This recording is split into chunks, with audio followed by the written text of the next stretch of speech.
For 2 consecutive harvest seasons, farmers have diligently delivered their coffee produce to the new Kenya Planters Cooperative Union, and dairy farmers have supplied milk to the new Kenya Cooperative Creameries Limited without receiving rightful compensation in return. Honorable Speaker, it is important to highlight that the government had pledged to prompt payment to coffee farmers at the rate of 80 shillings per kilogram of cherry delivered to the new Kenya Planters Cooperative Union. The delay in payment to the dairy farmers has created an environment where farmers are unable to procure essential resources for their farms or provide proper feed for their livestock, resulting in a decline in production in the dairy sector. It is imperative to note that the first supplementary budget for the financial year 2022-2023 passed in this House allocated monies to the Coffee Cherry Advance Revolving Fund, but the funds are yet to be disbursed. Honorable Speaker, it is against this background that I request for a statement from the chairperson of the Departmental Committee on Trade, Industry and Cooperatives on the following. 1. What immediate measures are being enacted to ensure the expedited disbursement of payments to both the coffee farmers and dairy farmers and ensure that future payments are prompt? 2. How does the ministry plan to fulfill its commitment to granting coffee farmers access to the promised 80 shillings per kilogram of cherry, given the allocation provided in the budget? 3. What are the cooperatives reforms being implemented by the ministry to ensure that cooperatives genuinely serve the best interests of our farmers? Honorable Speaker, I make this statement as a leader who comes from an area where we have very many coffee growers. And if there is a lot that is unhappy, is the farmers who do coffee, the farmers who do dairy. Because this April, we will go to the 3rd season, and shockingly, our farmers have not been paid for the 1st season and the 2nd season. Honorable Speaker, this doesn't amuse our people. Additionally, if there is a ministry that has disappointed our farmers, it is the Ministry of Cooperatives. You can imagine, Honorable Speaker, in the month of January, the dairy farmers delivered their milk to new KCC. And we are now going to March, and they have not yet received their money. And you expect that a cow will give out milk after feeding on dairy meal. Where do they get the money to buy dairy meal? If they don't have money from the coffee, if they don't have money from the dairy, where are these farmers? Honorable Speaker, as I make this statement, I would passionately appeal to you to call upon this committee to ensure that our farmers, especially in Embu County and Runyenjes constituency, where I serve, that our farmers get their dues because they have worked hard for it. Thank you, Honorable Speaker. Thank you. The statement is referred to the Committee of Trade, Industry and Cooperatives. The next statement is from the Honorable Meli, Chair Education. Thank you, Honorable Speaker. Honorable Speaker, I rise to respond to a question which was raised by Honorable Undo, and through the direction of the substantive speaker yesterday, he directed that this response be brought up this afternoon because it is a matter of national concern. And Honorable Speaker, I also want to point out that the CS was in the House yesterday, and he discussed some of the issues bedeviling the e-citizen payment affecting the COOP students. Honorable Speaker, I have a response from the Cabinet Secretary on the issue, on the status of the placement circle application to universities and colleges. Honorable Speaker, I will allow me to read because this is a statement from the CS. The Kenya Universities and Colleges Central Placement Service KUPS opened its platform on portal on February 7, 2024 for the 2023 Kenya Certificate of Secondary Education class and other eligible persons to apply for placements to various programs in universities and colleges. The program levels are degree, diploma, level 6, certificate level 5, artisan level 4, and level 3. KUPS undertook the status of the application.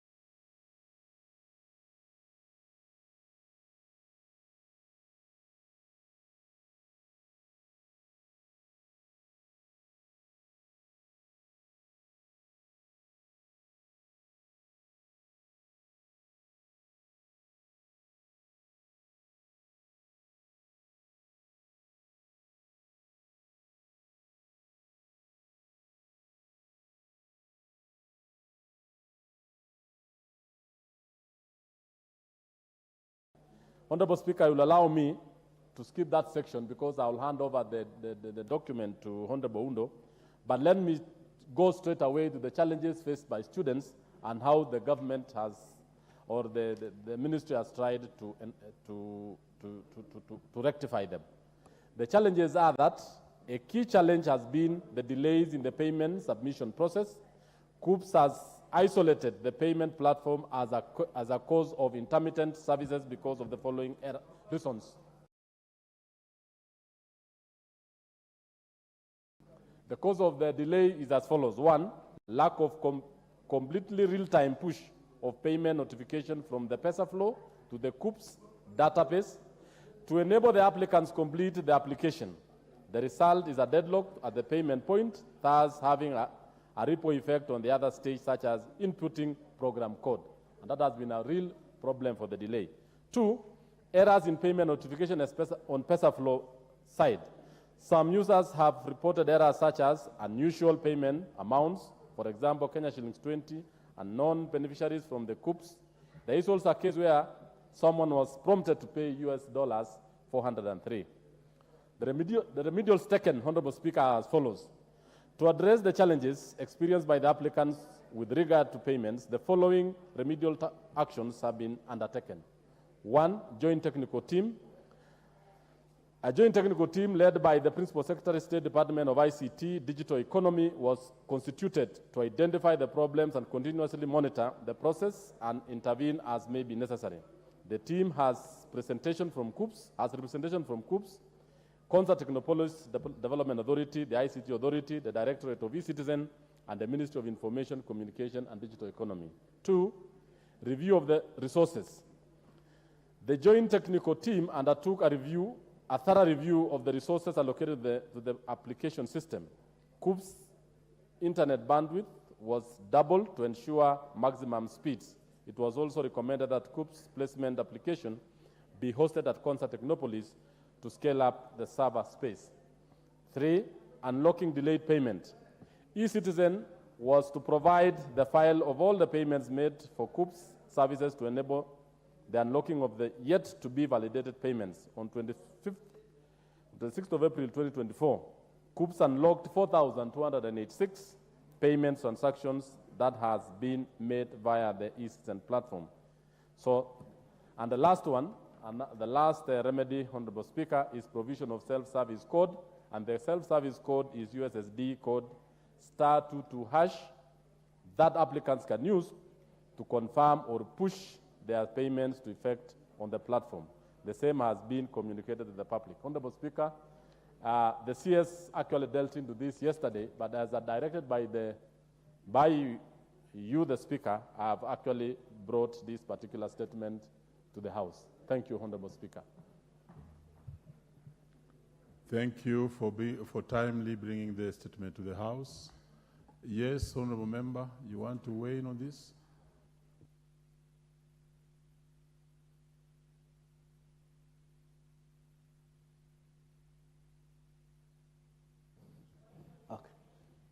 You have the microphone. Thank you, Honorable Speaker. I want to thank the Chair for Education for that statement on challenges the students are undergoing in terms of applying for university allocations through KUPS. My only problem as an expert in IT with over 15 years of experience dealing with online application, I think it is a bit in this era and age of digital technology that we create a system without actually testing on the issue of bandwidth and on the issue of connectivity and the number of users, say that when it is rolled. I've had a chance that I also have a student who is supposed to apply through KUPS to join first year. We have tried, even waking up at midnight, waking up at 4 a.m. for purposes of trying to apply, but it has been difficult. So I am wondering if we are in Nairobi and we cannot be able to apply, then for somebody who is in Turkana or in Mandera, you can see the challenges that we have. I think we need to get serious. The technologies are there. We have had even the inventions up to now. We have even cloud computing that can actually facilitate in terms of giving us the entire bandwidth and the entire servers that we need so that the students can be able to apply. So I believe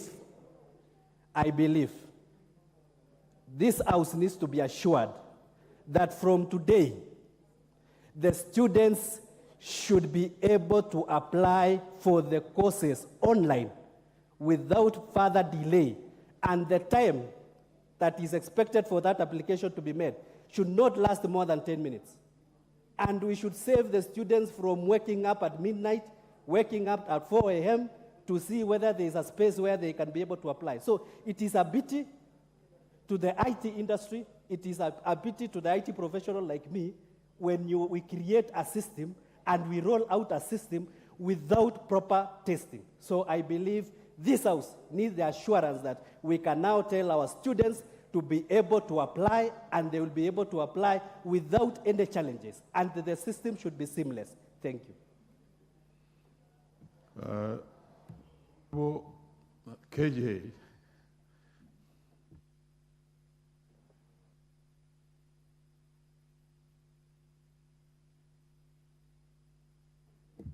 Thank you very much, Mr. Speaker, and I appreciate this opportunity.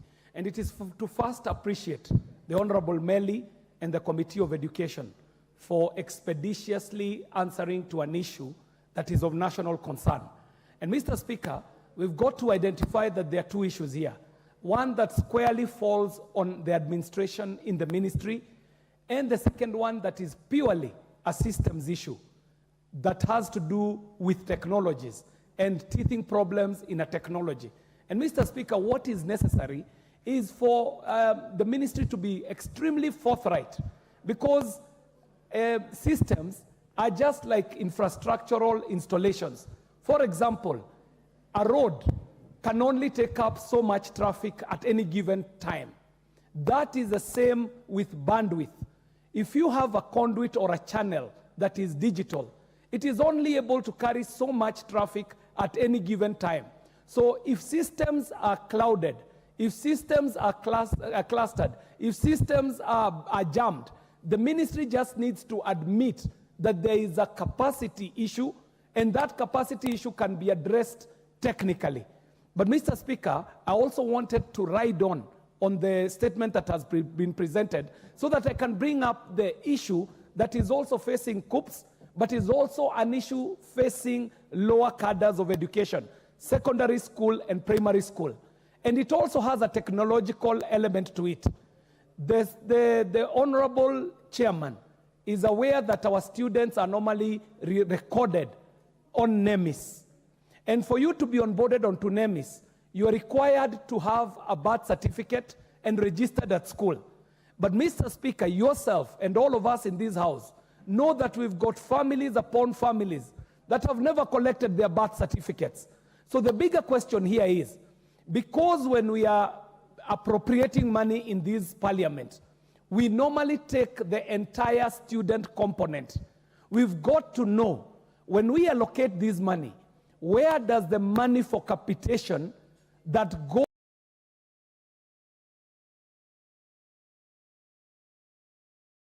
that is allocated to children who do not have their birth certificates and are not registered as NOMIS, where does this money go? Because the ministry claims the full component of the money. However, they will only dispatch capitation to the children who are onboarded onto the NEMIS platform.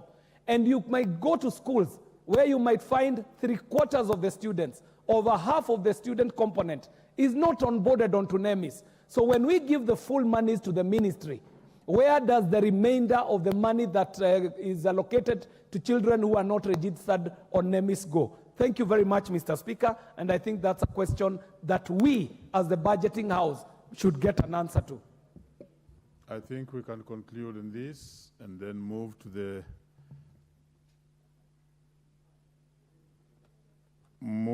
the next statement, and this is by the Chair Transport. Chairman Transport, you have a reply to a request of a statement by a member for Kajiado. Thank you, Honorable Speaker. Honorable Speaker, on Thursday, 7th December 2023. Is the member in the House? Yes, yes. Very well, proceed.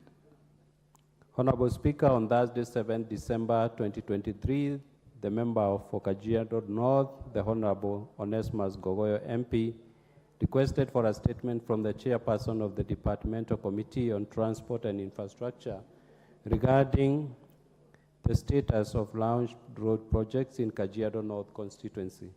Honorable Speaker, just to give a background of the matter, the Honorable Gogoyo in the request indicated that on 23rd April 2023, His Excellency, the President, launched a road project traversing Kajiado North and Kajiado West constituencies that had stalled during previous regime for upgrading to bitumen standards.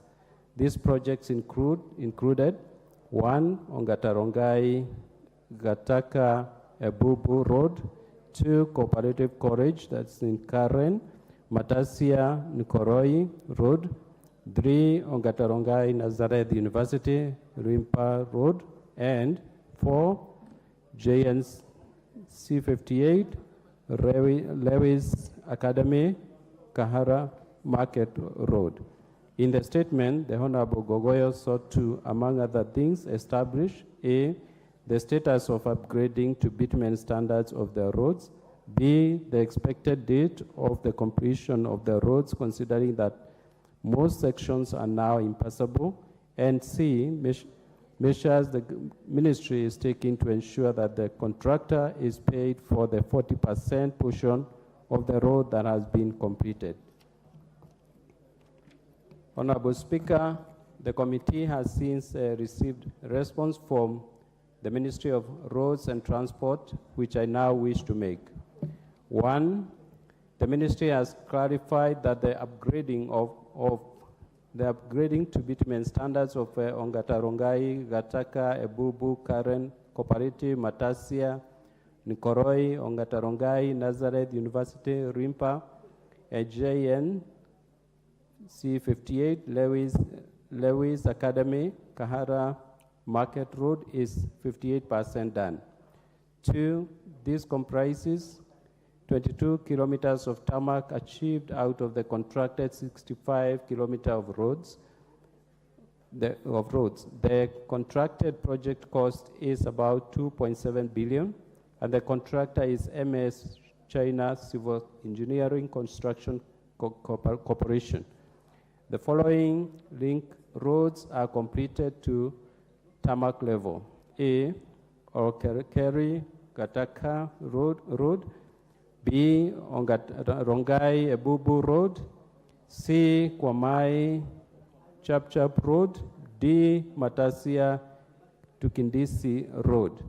Honorable Speaker, the project commenced on 27 June 2018 for a period of 36 months, but faced significant delays in completion due to several reasons. These include the need to realign a section of Kerry-Gataka Road to accommodate the construction of the standard gauge railway.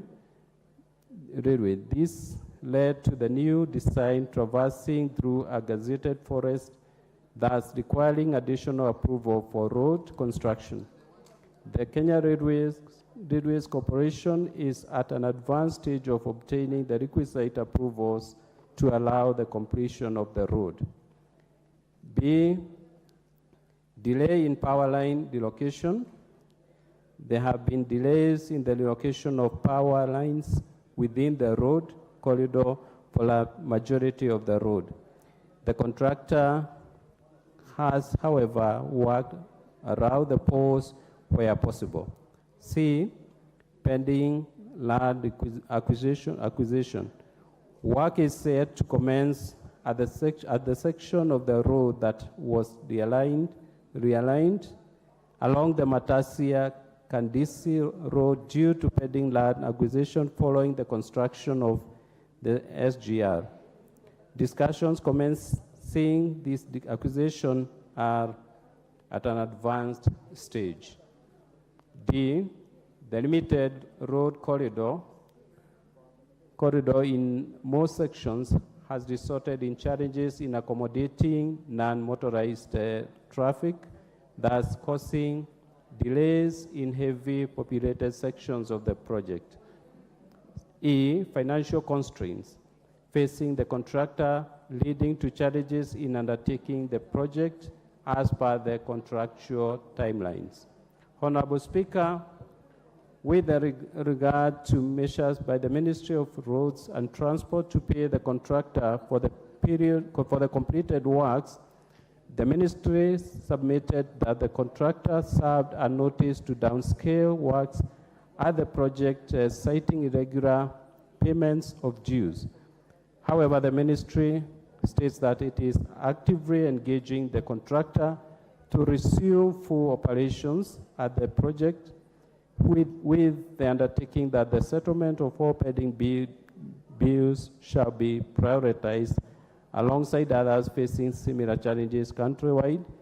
And currently, Honorable Speaker, the outstanding amount owed to the contractor is 505 million. Number 5, additionally, the ministry has given, noting the ongoing interventions by the government on settlement of pending bills. Bearing this in mind, the completion date will be revised in taking into account outstanding volume of work and shall be communicated accordingly. 6, Honorable Speaker, in the interim, the ministry through KERA has put in place measures to maintain the sections affected by El Nino rains as soon as the weather permits, to ensure accessibility and mobility of the said road sections. Honorable Speaker, I would advise Honorable Gogoyo to liaise with the KERA to help identify the sections that require urgent intervention. Honorable Speaker, as I near conclusion, the committee has since received a response from the Ministry of Road. Sorry, Honorable Speaker, I need to turn next page.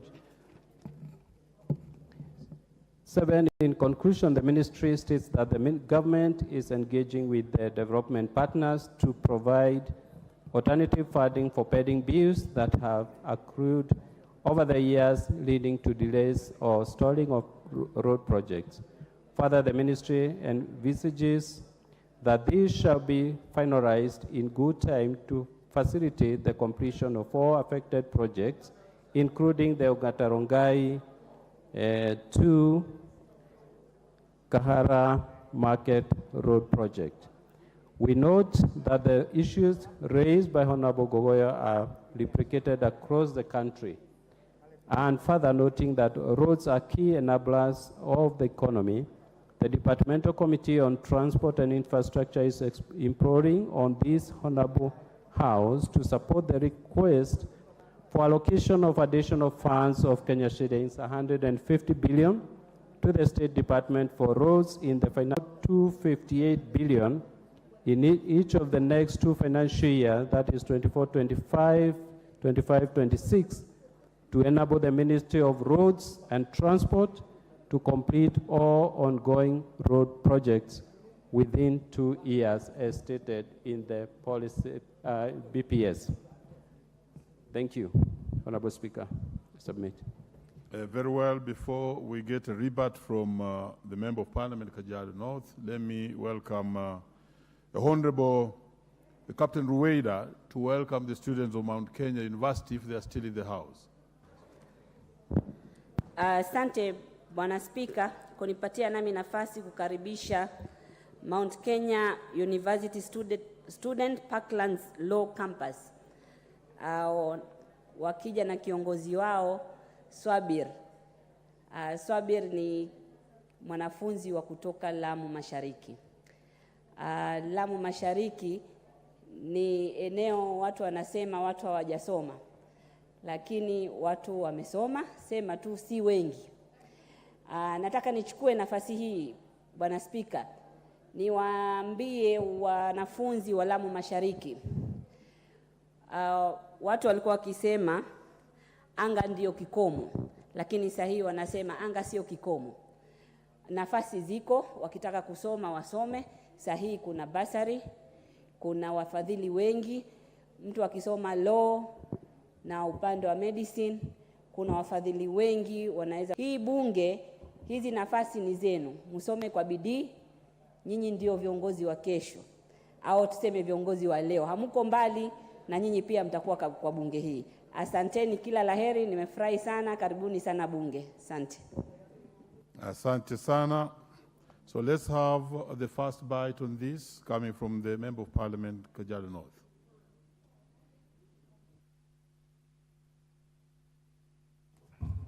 Yeah, thank you, Mr. Speaker. Mr. Speaker, while I appreciate the answer from the Chair of the Committee for Transport, the answer from the CS, I have 2 issues to raise after this, and I have to say that the works quoted and the percentage is correct.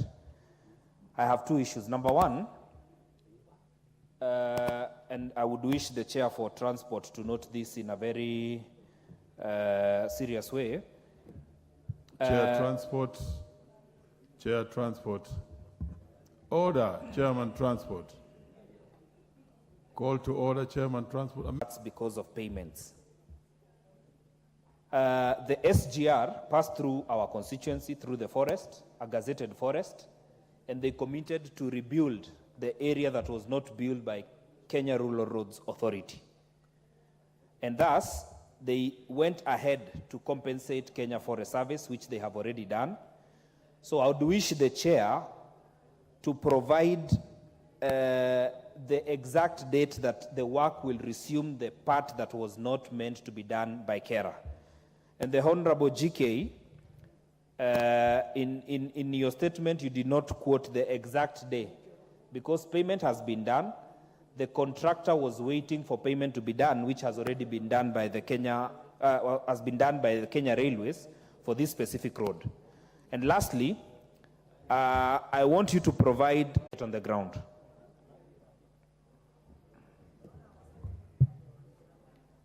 Very well. There being no any other interest in that particular matter, I want to call upon the Chair Transport to only speak on 2 issues. One, do you have the exact date for resumption of works on that road? I think that's what the Honourable Member said. And then the matter concerning assessment.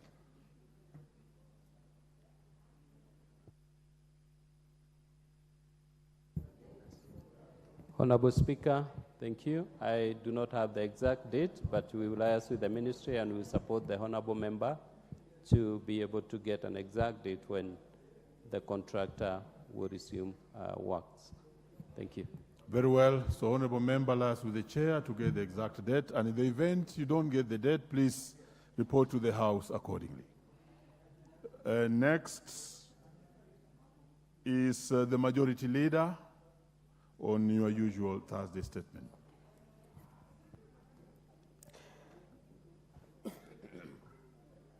Thank you, Honorable Speaker. Honorable Speaker, pursuant to the provisions of Standing Order 44.2a, I rise to give the following statement on behalf of the House Business Committee, which met on Tuesday, 27 February 2024, to prioritize business for consideration during the week. With regard to business scheduled for Tuesday next week, the House is expected to consider the following bills at second reading, if not concluded today. 1, the National Disaster Risk Management Bill of 2023. 2, the Natural Resources Benefit Sharing Bill, Senate Bill number 6 of 2022. 3, the Petitions to Parliament Procedure Amendment Bill of 2022, and the Regional Development Authorities Bill of 2023. Additionally, Honorable Speaker, debate will also be undertaken on the following motions, some of which are listed in today's order paper, should they not be concluded. The appointment of members to the Committee of Powers and Privileges, appointment of members to the Committee on Member Services and Facilities, changes to committee membership, report on the consideration of the 2024 medium-term debt management strategy, if tabled by the committee today. 5, report on the compliance to Article 54.2 of the Constitution regarding the employment of persons with disabilities in public institutions. And 6, report of the Auditor General on financial statements of selected state corporations.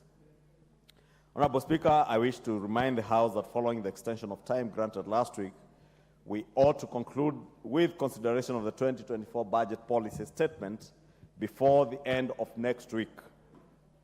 As such, once the report of the Budget and Appropriations Committee on the BPS is tabled, it will be prioritized for debate in the course of a week. Honorable Speaker, in accordance with the provisions of Standing Order 42A, 5, and 6, I wish to convey that the Cabinet Secretary for Interior and National Administration is scheduled to appear before the House on the afternoon of Wednesday, 6th March 2024, to respond to the following questions.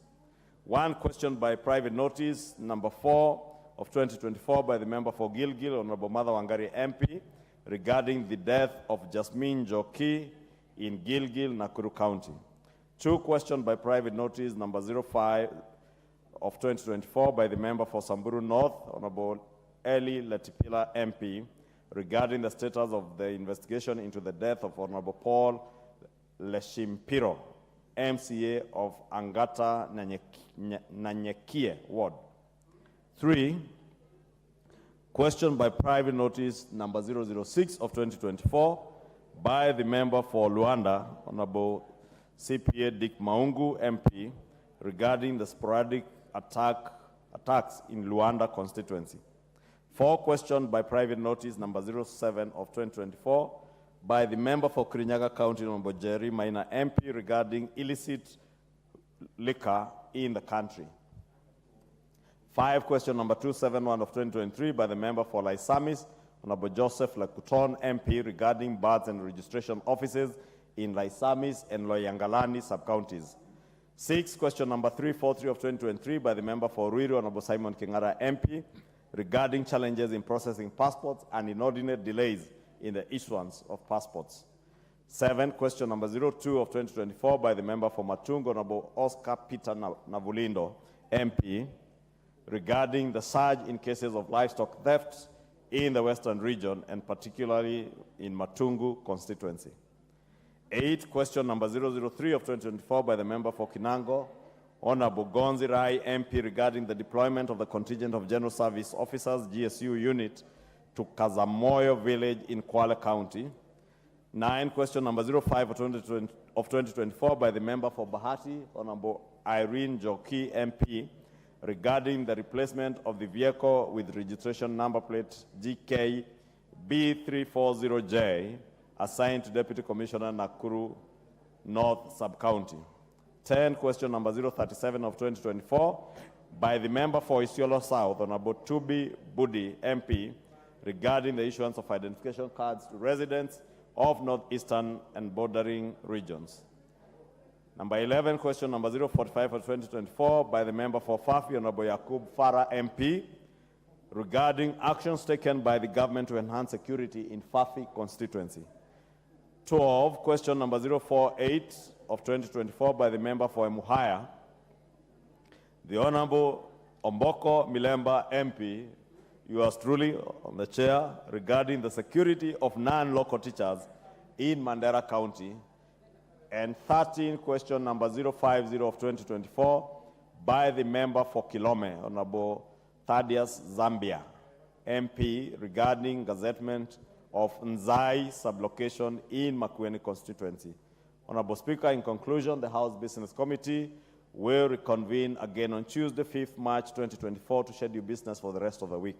I now wish to lay this statement on the table of the House. Thank you. Very well.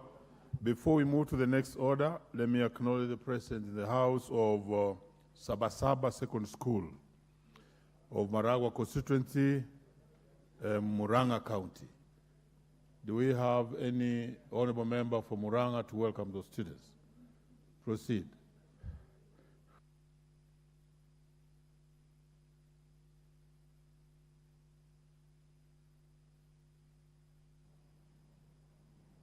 Okay. Thank you, Mr. Speaker. May I take this opportunity to welcome the students from Sabasamba. I know the area MP is engaged in activity at his constituency, and I wish to tell them that they can be in Parliament. Sabasaba is one of the schools that is doing very well in Muranga County, and we encourage them to learn and to aim higher. Thank you, Mr. Speaker. Very well. Next order. Order number 8, the Employment Amendment Bill, Senate Bill number 11 of 2022, second reading, resumption of debate. What's your point of order, Leader? Honorable Speaker, sorry, indulge me. I wanted to request that we reorder business appearing as order number 9 to appear as order number 10, and order number 10 to appear as order number 9. Reason being, Honorable Speaker, I wanted these Senate bills, number 11 of 2022, the one debate is resuming, and the Senate bill number 6 of 2022 to follow each other. You know, Honorable Speaker, this morning we had a meeting with our colleagues in the Senate on bicameral relations between the two houses, and we intend to process many of their bills that are here so that we don't stand accused of what we are told that we are sitting on Senate bills. So we want to process those ones ahead of the others, Honorable Speaker, if you allow. Thank you. Very well, Majority Leader is so ordered because the substantive Speaker had already spoken on this, that we need to tackle the Senate bills much faster so that we don't look like a house that is delaying their business. Now, we are already on the next order, and the seconder had 8 minutes to second this bill. Okay, thank you, Mr. Speaker. May I continue to second the bill? And Mr. Speaker, I'm seconding on rejection of the bill by the committee. Mr. Speaker, the bill is about the right to disconnect, whereby Mr. Speaker is talking about whereby you can't engage a worker after his working time.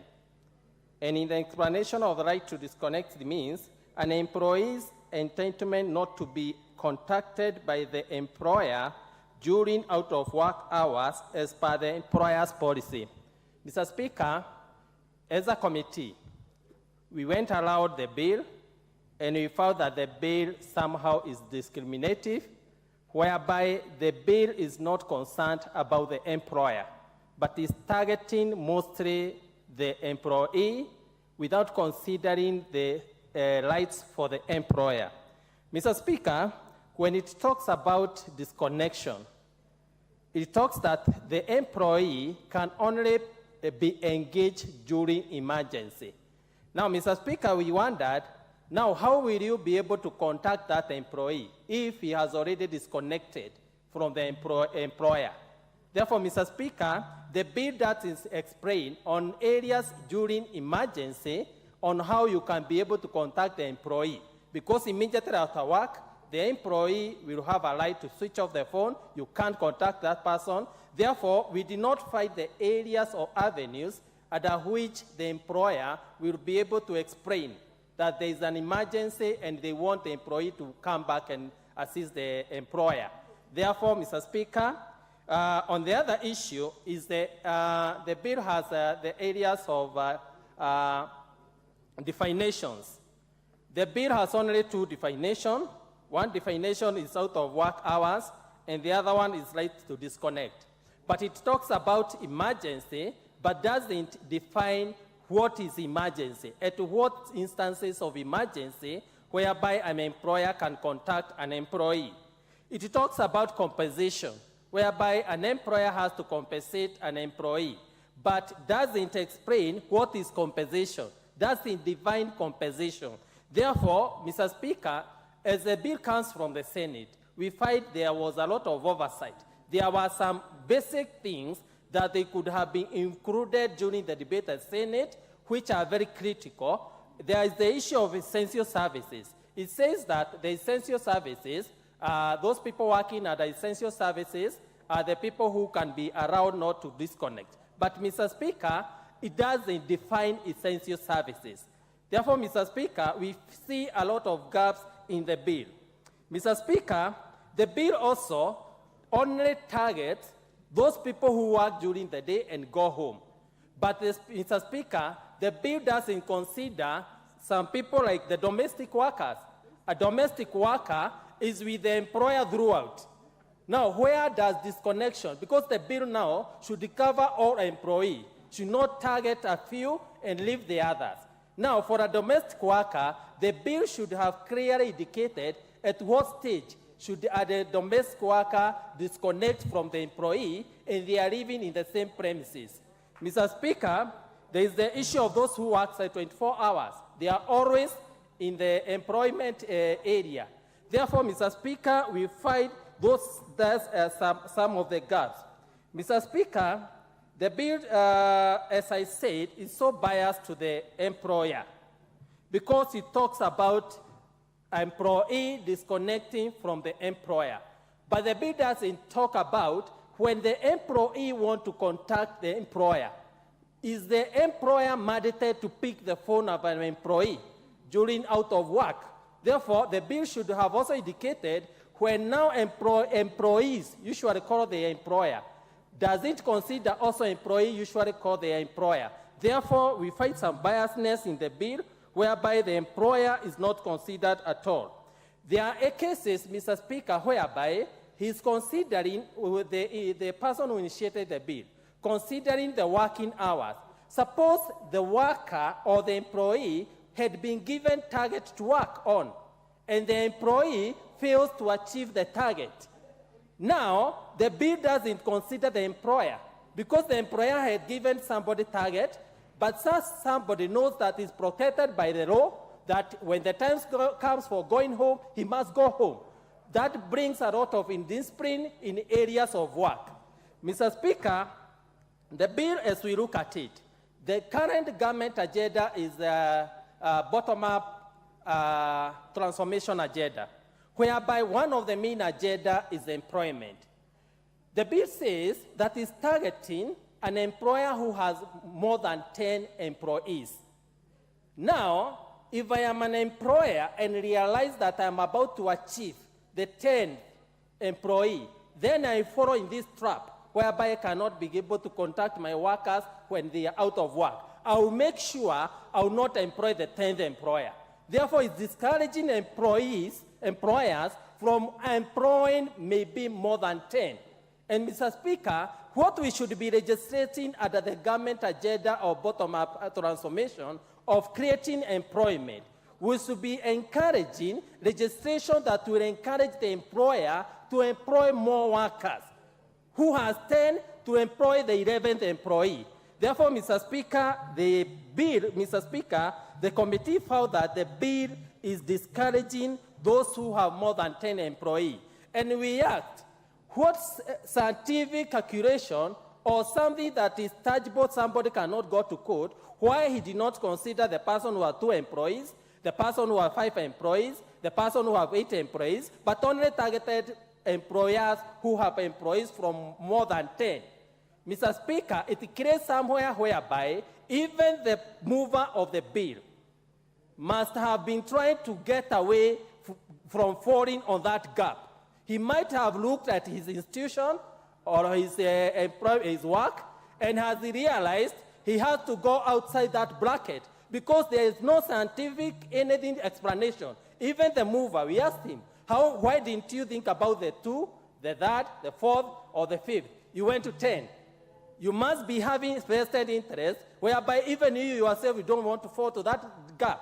Therefore, Mr. Speaker, we agree that that bill, Mr. Speaker, is not encouraging on working.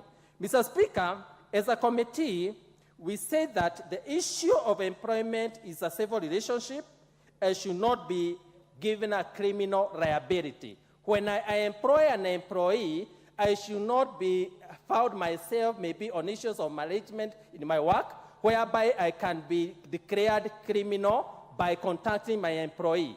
He says, if you contact an employee after working hours, you are liable for a fine of 500,000 or an imprisonment of 1 year. Mr. Speaker, that's an area we found is extremely biased, and as a committee, we said this bill we reject the bill, and I pray the members of this House, and I wish to request even the Senate to be a bit careful whenever they look on some of these bills, because somehow we wonder whether this bill was really discussed at length at the Senate. Thank you, Mr. Speaker. Honorable members, I now propose the question, which is that the Employment Amendment Bill, Senate Bill number 11 of 2022, be now read a second time. Let's have the first bite from Honorable Jackson Kosgei. Thank you, Mr. Speaker. In principle, notwithstanding some gaps in this bill, and which I believe it can be treated by various laws established while and when we shall be looking into it in details, I support the bill personally for 2 reasons. One, employee right to disconnect helps to protect the employees against burnout hazards. Second, I support because it protects the workers against exploitation, where some organizations have used workers and mistaken loyalty to mean a right to infringe on the right of workers. Prime Minister, the current Prime Minister of Australia, Anthony Norman Albanese, said, and allow me to quote, Mr. Speaker, what we are simply saying is someone who is not being paid 24 hours a day shouldn't be penalized if they are not online and available 24 hours a day. I am sure the reason why hours have been defined, how many hours a worker should work in a week, I understand it's about 45 hours. The right to disconnect, therefore, has been said by scholars that it is an entitlement not to be contacted by employer during out-of-work hours as per the employer's policy. There must be a policy that is guiding every employment and creating a workable environment in every organization. Mr. Speaker, this encourages the right to privacy.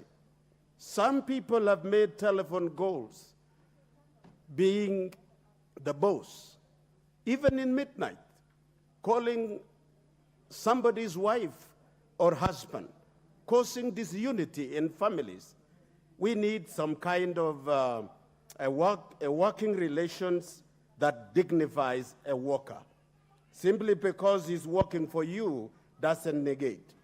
The second thing I wish to refer, Mr. Speaker, is that in corporate governance, there is a cliche of professional distance. This is where we exercise it. Yes, no doubt, there are areas where relationship between the employer and employees are strong, well-connected, caring relationship with the people and all that work together. That one is encouraging transformational type of leadership where staff owns the organization. Then you need to have a high level of motivation and several others. Mr. Speaker, in principle, I wish to support this bill, but I want to agree with the speaker that has just spoken that there are so many areas that needs to look at the gaps. With that, Mr. Speaker, I support. The Honorable Gitonga Murungara, do you want to speak on this? Proceed. Yes. Thank you very much, Mr. Speaker. Mr. Speaker, I have gone through the bill as presented from the House of the Senate. I've also gone through the committee report as prepared by the Labour Committee. And having looked at this bill, the cardinal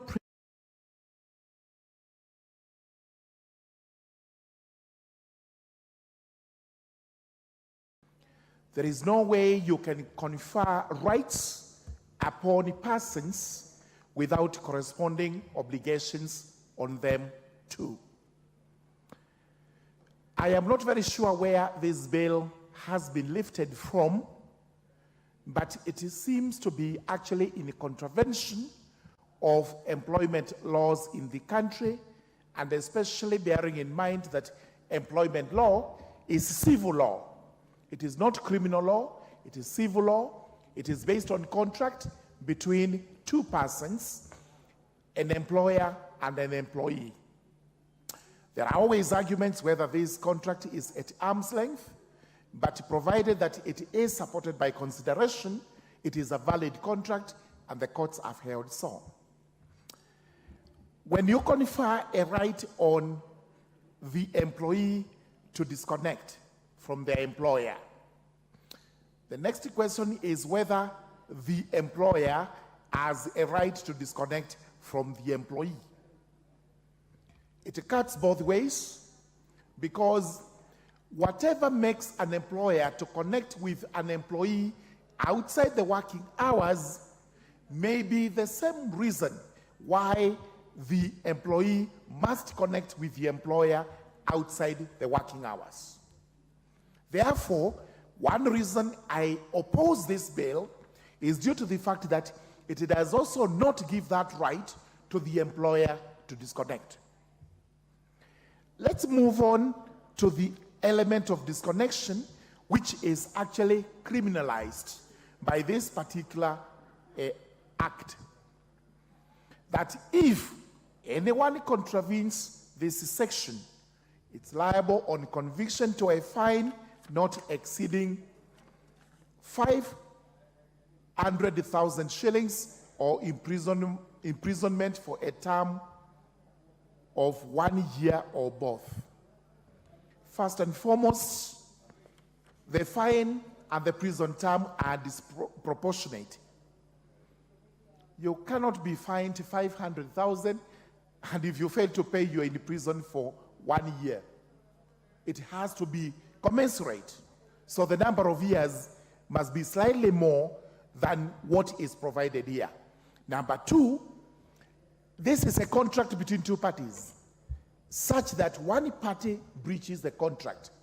Why would the other party be taken to court, convicted, fined, or sent to prison? The remedy for civil cases, for civil breach of civil rights, is actually damages.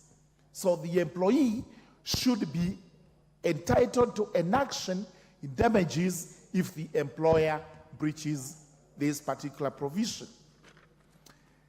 I have seen there is an exemption on essential services which are listed under the Labor Relations Act. But essential services may not necessarily be what we know in common life. There may be a reason why an employer would want to connect with the employee outside working hours purely to ensure that an element of the contract being executed is actually performed. Correspondingly, there may be a reason why the employee would want to connect with the employer during outside hours. For example, during time of illness, where we have to get maybe a cover to hospital, an ambulance to hospital, or whatever other aid that may be necessary. Number 3, we know very well in contracts of employment, we have working hours. These are always set out in a contract of employment. If you work outside those hours of employment, you are entitled to a payment. That payment is known as overtime because you're working above the hours prescribed for you to work. Now, what is the problem with an employer connecting with an employee to work overtime for which there will be commensurate remuneration? I don't see any, and this is why I oppose this particular bill. In essence, this bill goes towards breaching contracts of employment both ways. It does not help modern day market in employment as required. We know employment market has evolved over a period of time, beginning with communal African societies where there was actually no employment, all work was communal, and nobody expected any remuneration. From there, of course, we went to the ugly scene of slavery, where some human beings felt that they were entitled to labor without paying for it. Exploitation. That was allowed, and we moved to another era of master-servant relationship. This is where the employees were tormented by their employers on the basis that they were servants while their employers were masters. Today, we've moved to what we believe is almost an actual situation of labor relations, contracts between parties at arm's length. And this is where we find this law coming in to actually breach that particular relationship. And finally, which court is going to deal with breach of this particular section? What's your point of order? Because Thank you very much, Honorable Speaker. I'm raising person to study on number 35. Wow. Proceed. Thank you, Mr. Speaker. Mr. Speaker, I think because of the issue of the quorum, we can ask the mover to reply. Thank you, Mr. Speaker.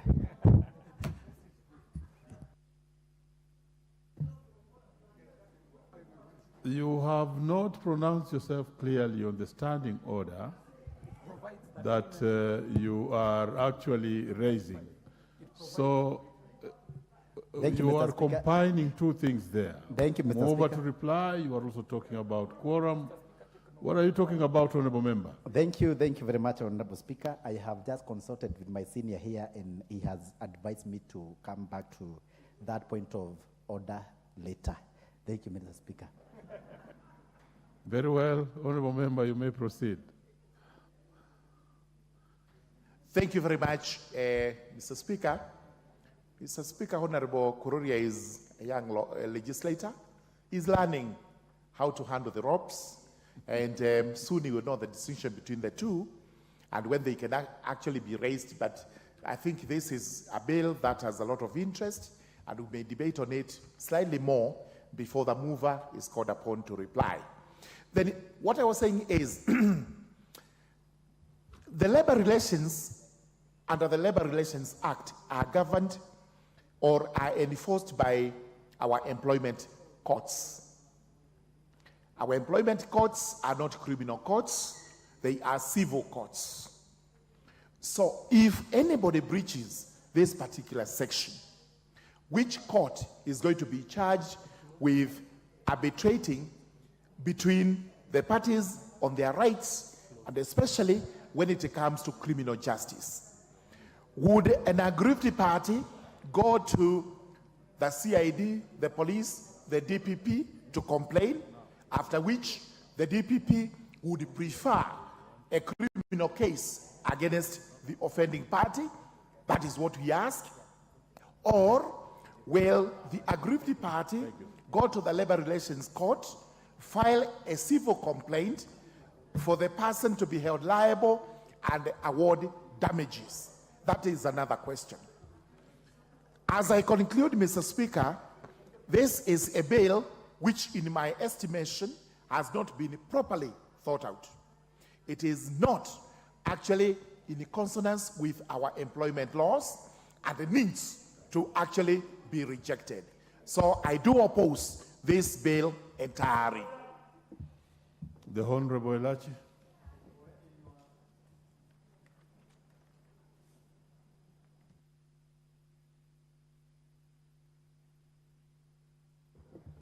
Thank you, Mr. Speaker. I also rise to reject this bill. And Mr. Speaker, when I listen to the speakers that have been there. Yes, what's your point of order?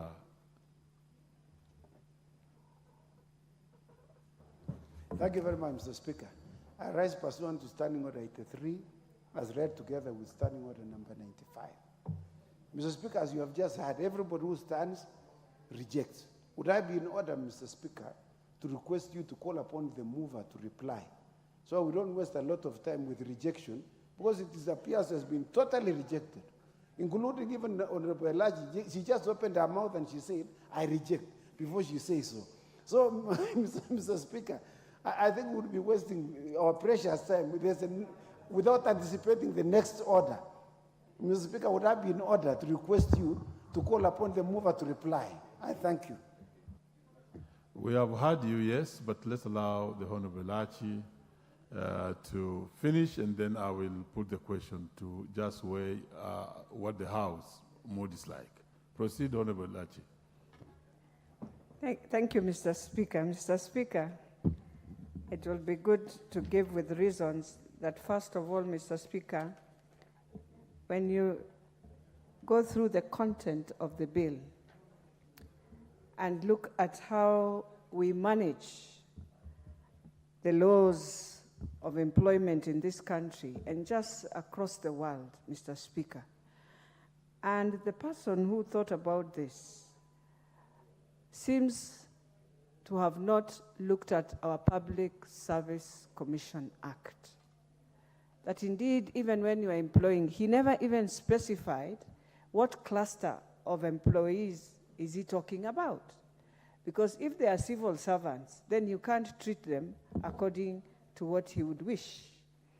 And therefore, he's either talking to a group that we have not seen working in this country or is about to come, so that you give them such regulations, knowing very well, the moment you go to an interview, Mr. Speaker, and you are given now a letter of acceptance, then there are rules and regulations of that institution that you abide in as their code of conduct of work.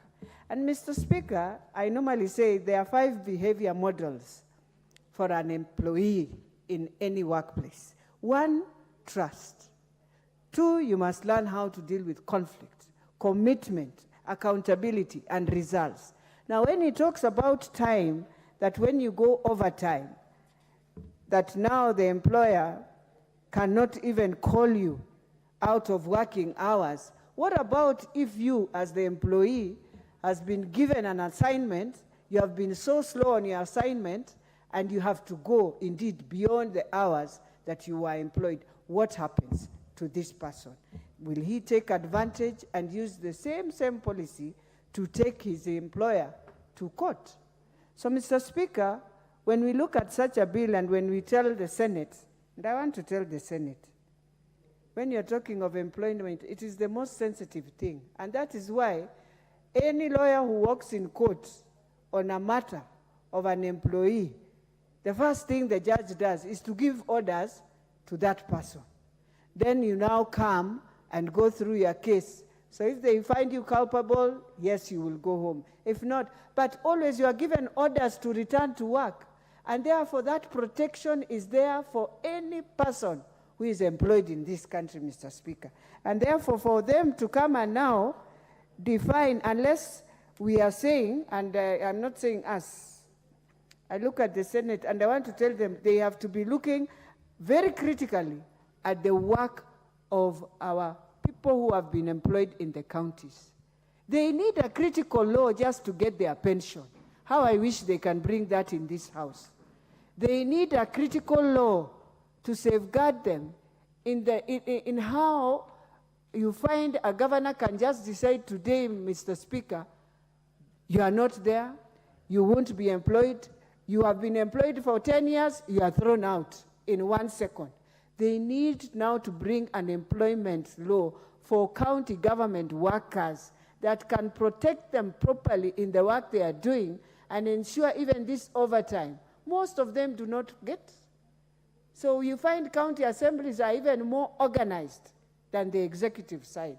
So how I wish that is what they can do for us, so that even those in the executive side can find themselves in a proper way and a proper contract. If I'm given a contract of 3 years, 4 years, 5 years, it does not become a political contract, but it becomes a contract like any other person who is employed in this country. So for them to bring us this, I think it is very unfortunate, but I want to say we are not rejecting this bill, Mr. Speaker, because it is a Senate bill. We are saying you are contravening the laws of employment in the country. They are well stipulated. We have different articles that take care of that. If you want to amend, then you have to go through all those laws and then bring an amendment that is very clear, and we shall look upon it and be able to support. Lastly, Mr. Speaker, we have to also inform the Senate that when you are talking about employment, please cluster so that we understand. Are you talking about those who are on contract? Are you talking on pensionable and permanent? Are you talking about informal? Are you talking about our Adobe services? Who are you giving this law to enjoy? Because even if you ask who are the beneficiaries of this law, the civil servants, Mr. Speaker, our teachers, everyone can never be a beneficiary of this. Because if you are a teacher and you have students who are in boarding school, you already agreed with the code of conduct that I'm in a school that is a boarding school, and you can be on duty at any given time. And therefore, you will receive calls from your principal or even from above beyond to ensure that safety is taken. So as much as we would wish, Mr. Speaker, I want to say it was unfortunate for a bill like this to come here, and also unfortunate in public, when they went for public participation, I'm wondering who they went through, because some people would have also questioned, even those stakeholders who employ, they were supposed to also say a few things on this bill so that both parties can be in an agreement of how to do it. With those few remarks, Mr. Speaker, I beg to reject. The Honorable Bernard Kitur. You know, Standing Order number 95 also depends on the prerogative of the Speaker to make a decision on the same. I've already made a decision, and therefore, Honorable Bernard Kitur, you may proceed, if you want to speak on this. Well, Chair, Mr. Speaker, sir, I stand to reject this employment amendment bill, Senate Bill number 11 of 2022. And first of all, on the fact that in as far as it's important for employees to be respected by their employers, and that it's also important to have a time frame of work, because when you do have a contract between an employer and employee, it should be stipulated based on time. And as far as it's a progressive bill towards bringing in order on areas of employment, I do find that it doesn't fit the Kenyan model of saying that, for instance, you come in at 8 and by 5, you completely disconnect. You cannot be able to engage with your employer. I do not think we've reached to that point where we operate in a way that when it gets to that stipulated time, everything completely disconnects. So I don't feel that it is a practical bill in itself. And secondly, there are issues that had been raised that it helps to reduce exploitation by the employers, which wasn't very clear as such. I still want to also raise that this amendment only fits employers in the private sector, but not much those in public sector, like those working in government or teachers and such kind of jobs. So, to me, I still feel it is not balanced. Also, the aspect of saying that this only applies for organizations that have more than 10 employees is also discriminative. What happens for those that have less? Therefore, I do not want to belabor much, but on the overview, I stand to reject this bill. It is a good one, it has come in, but I don't think we are in that space that we can be able to have such a very tough bill. Of course, I saw also the punitive measures that happens for those that break the law in as far as this is concerned was very punitive to the employers. So it needs to be a bit more balanced. So for me, I stand to reject. Thank you, Mr. Speaker. The Honorable Zamzam Chimba. Asante sana Mheshimiwa Spika.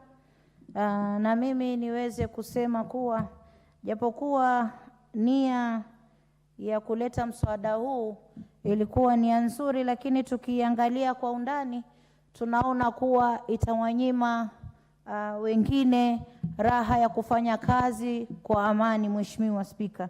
Kwa hiyo Mheshimiwa Spika, mimi napinga marekebisho katika mswada ambao umeletwa leo kutoka katika bunge letu la Senate. Mheshimiwa Spika, wafanyakazi katika taifa hili wameangaliwa vizuri na wamewekewa kanuni na sheria na masharti na mambo yao katika katiba yetu. Ukiangalia katika kitengo cha ajira wameangaliwa vizuri sana, Mheshimiwa Spika. Na hii nikiangalia itakuwa inalemea upande mmoja na wengine watakuwa pengine kama mwajiri atakuwa amelemewa sana, Mheshimiwa Spika. Katika serikali yetu sisi tunataka mfanyakazi akiwa na furaha na mwajiri naye pia awe ana furaha na kuangalia pia kazi yake, Mheshimiwa Spika. Kwa hiyo Mheshimiwa Spika, haya marekebisho yalioletwa, kwa mfano hapa juzi Mombasa nimekuwa sehemu nikiangalia sheria za wafanyakazi wa EPZ, Mheshimiwa Spika.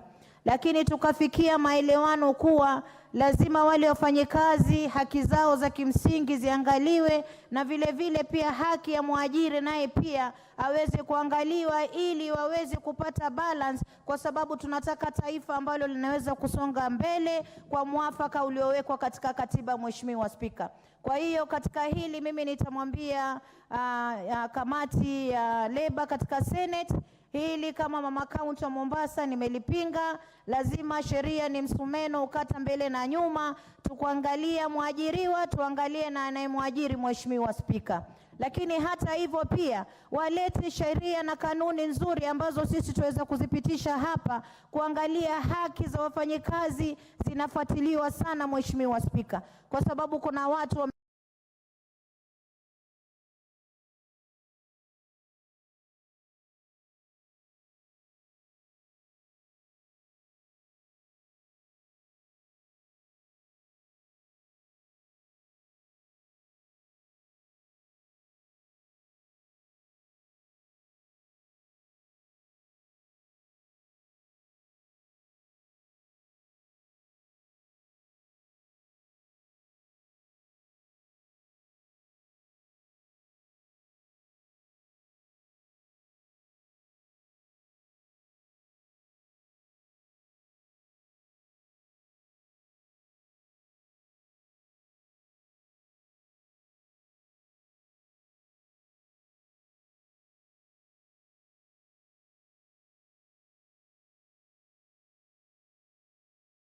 wameangaliwa vizuri, na mimi ujumbe wangu pia kwa wafanyakazi wa EPZ Mombasa, na nyinyi angalieni kazi yenu, tusiweze kufunga makampuni yakienda Kenya yahitaji pia kujengwa na watu kama hawa.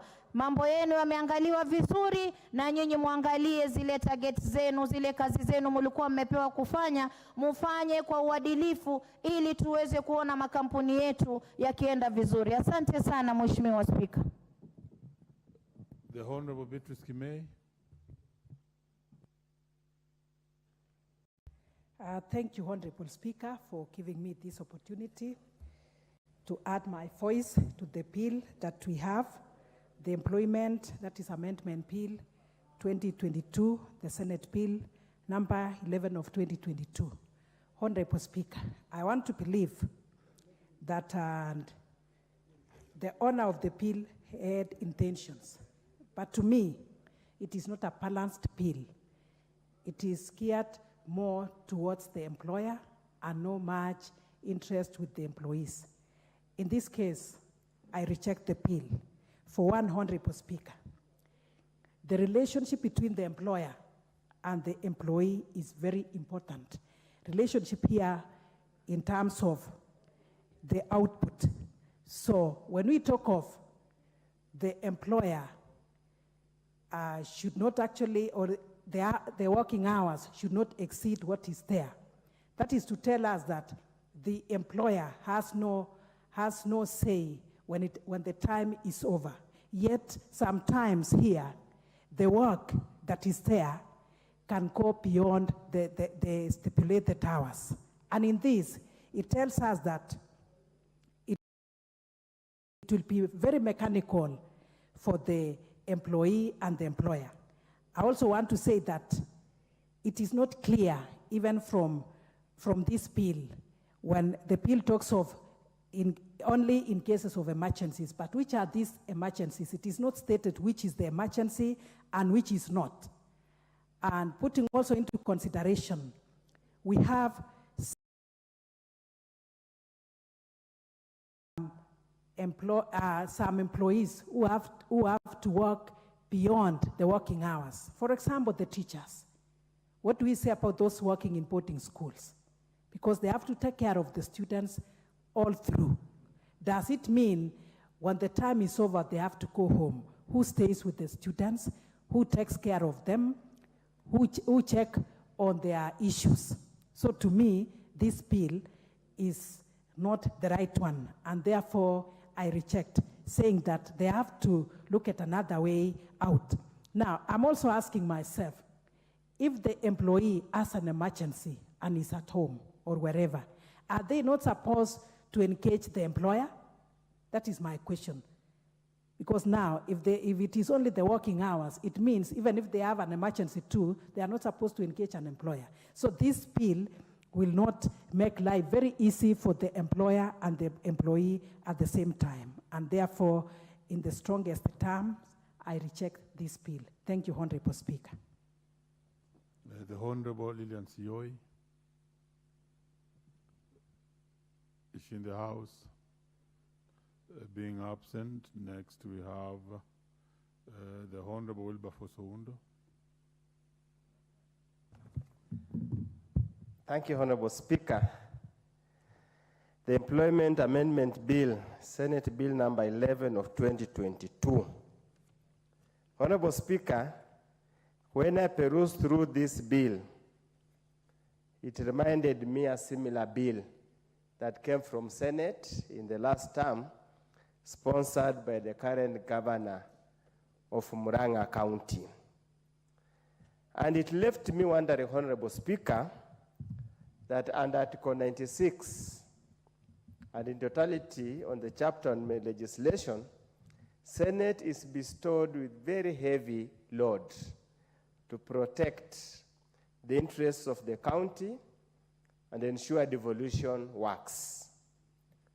And also reminded me that again in the Constitution, Senate participates in lawmaking and only participates fully in matters to do with revenue distribution between the two levels of government. I was perplexed astonished and I got apprehensive that how can a whole Senate waste valuable time to debate and pass. And Speaker, if I wasn't in Parliament, I would do what we used to do when we were at the lecture halls, what we would tell the students.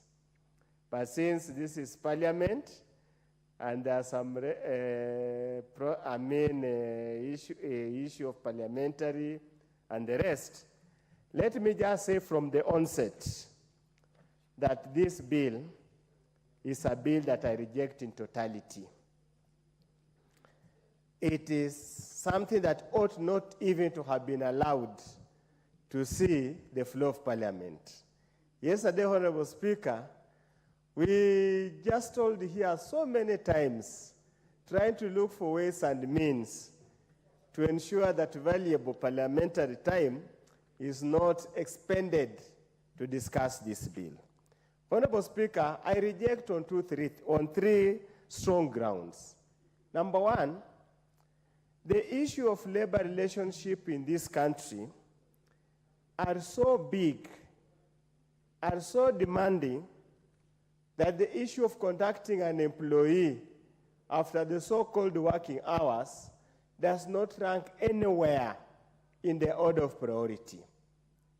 To a teacher who is teaching in Mandera, whether the deputy, whether a student calls or not, is not a priority to the teacher. To the worker industrial area, is not a priority what time they can be conducted by the plant operator or the plant manager in an industry.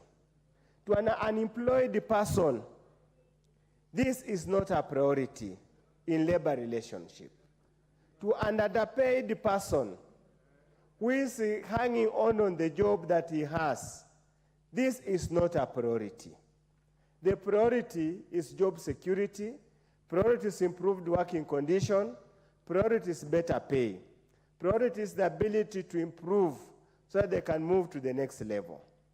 I would have wished an amendment to the Employment Act would have literally been directed towards that line. By directing us on mundane issues, hopelessly unproductive issues, is a terrible waste of national resources.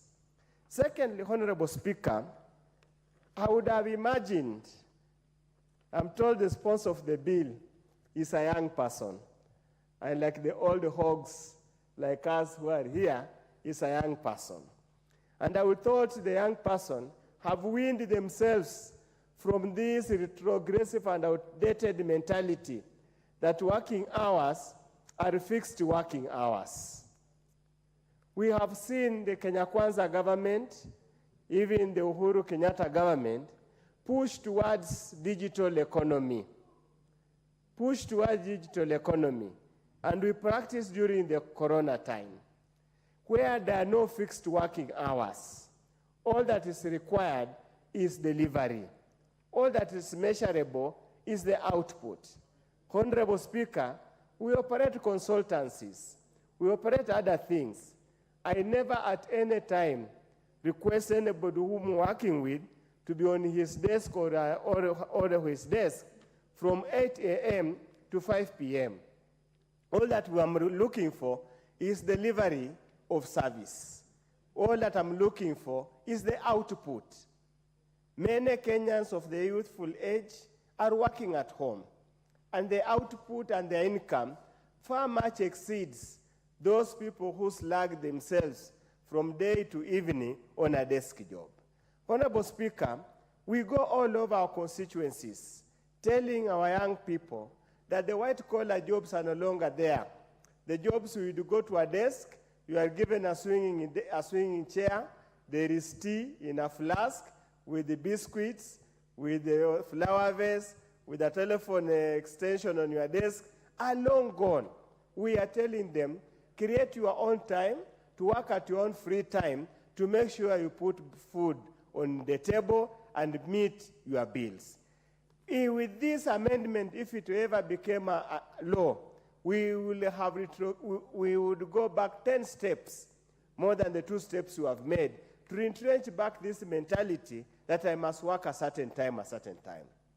Honorable Speaker, it simply means if, for example, we are here in Parliament and we have those extended working hours where we live here at midnight or so.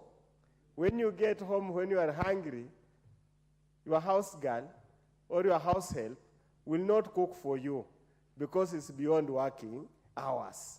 You will sleep yawning, and the morning you might not be able to deliver. Even when you go to bed, you might turn the bed the whole night and unable to sleep and do that pertains to sleeping. Honorable Speaker, it also means the members of Parliament who are here, you will not call your fund accounts manager beyond 5, because he will tell you, sorry, it is beyond working hours. Cheregai bill says I should not pick your call, or he will contemptuously disconnect and atadunga, contemptuously, and you will do nothing. It means, Honorable Speaker, you will not call your doctor when you suddenly fall sick, because he will say it is beyond working hours.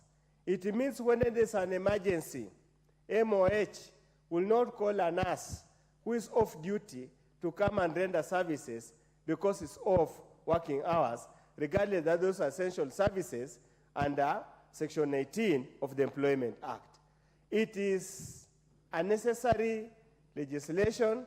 It's something that does not bother, should not even have found its way here. And these are some of the kind of the bills, Honorable Speaker. We should just kill them and go back to the Constitution and the standing order so that we not even have any reference to any other places. With those very few remarks, I would have wanted to take all the time to lecture on the issue of labor productivity. Kenya is said to be comparatively low labor productivity, to have a low labor productivity. You bring this kind of a bill, then all the time, tutakuwa tunapiga sherehe as from 5:15 until the second day, we do not produce. So, Honorable Speaker, I want to urge, and I must thank the committee. They were courageous enough and said, reject in totality. I oppose and say the members of the National Assembly, we have more pressing issues, we have more important issues to deal with this country. Let's reject totality, and I oppose this bill. Thank you, Honorable Speaker. Very well. The Honorable Samuel Chepkonga, do you want to speak on this? I thank you very much, Mr. Speaker. Mr. Speaker, I rise to support the recommendation that is contained in the committee's report that is dated the 6th of December 2023. Mr. Speaker, it is very unfortunate, as I had Professor Oundo claim that this bill was sponsored in the Senate by a young person. In fact, the import of this bill as the unintended consequences of suppressing the rights of the youth. It is not even helping the youth in any way. Two, Mr. Speaker, I've gone through the report, and I'm surprised that this bill has continued from the Senate all the way to this House, when in fact the Public Service Commission rejected this bill. Two, COTU itself, Central Organization of Trade Union, rejected this bill. That represents the workers. Three, the Federation of Kenya Employers also rejected this bill. So the question that you ask is, whose interest is this bill intended to serve? It has been rejected by the employers. It has been rejected by the employees. So whose interest is this bill intended to serve? It is not intended to serve any interest at all that will further the interest of the worker in the marketplace. In fact, this bill goes against or is in contravention of the International Labour Organization Convention. Now, it goes against the international best practice. So if a bill is in contravention of the ILO, in which Kenya itself is a treaty member, and if we are a treaty member, you know that the convention has been imported pursuant to Article 2 of the Constitution, which says that all conventions in which Kenya is a signatory are laws of this country. So if it is in contravention, if it's in conflict with the ILO treaty, so this should not even be wasting our time considering something, and I should not waste a lot of my breath speaking to something that is in contravention of the Constitution itself. Anything that is unconstitutional, Mr. Speaker, should not even be entertained in this House. We should not be wasting the precious time of these members of Parliament who should be resolving matters that are of concern to the people as required by the Constitution. So the only favor that we can do to this particular proposal is to reject it in totality. And we should not waste a lot of time, and I don't want to take too much time, Mr. Speaker, and therefore I support the report of the committee to reject this bill. I thank you, Mr. Speaker. What's your point of order, Honourable Member? My point of order was on the Honourable Odo, I think, the Daktari. He actually used unparliamentary language, but I actually wanted to contribute. Order, Member. No, I wanted to contribute. It was overtaken by events. No, I wanted to contribute to this particular It bill. was already overtaken by events. So can I contribute? No, you rose on a point of order. I rose on a point of order, but I want to contribute. Order. Take your seat. Let's have the Honorable Onyango Koyo. Thank you very much, Honorable Speaker, for giving me the opportunity to talk to this bill. Although I'm a member of the committee that already spoke to this bill and rejected it, Honorable Speaker, I want to say that this bill is not going to add value to the working class or anybody who is serious in this country. Workers and employers have a CBA, something called collective bargaining agreement, in which they agree on working hours, working conditions, the salaries, and so on. And this bill is not going to cure or introduce anything a lot better. We rejected it because our communication system are still very faulty. Merciless employers would capitalize on this and send workers home anyhow, based on the fact that they have been tried to be reached or they have been invited through these gadgets and they were not able to be found.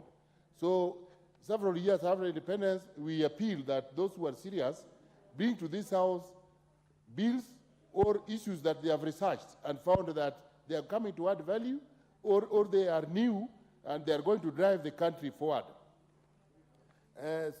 Senate should be very serious, and because there are so many pending issues of the county government that they need to deliberate on. And I therefore believe that, plead with my colleagues in the House of Parliament, that this bill is a bill that does not add any value, and we should not argue about it so much. We should look at it and reject it in totality, just the way as a committee we looked at it and dismissed it. Thank you, Honorable Speaker. Honorable Thukukwenya.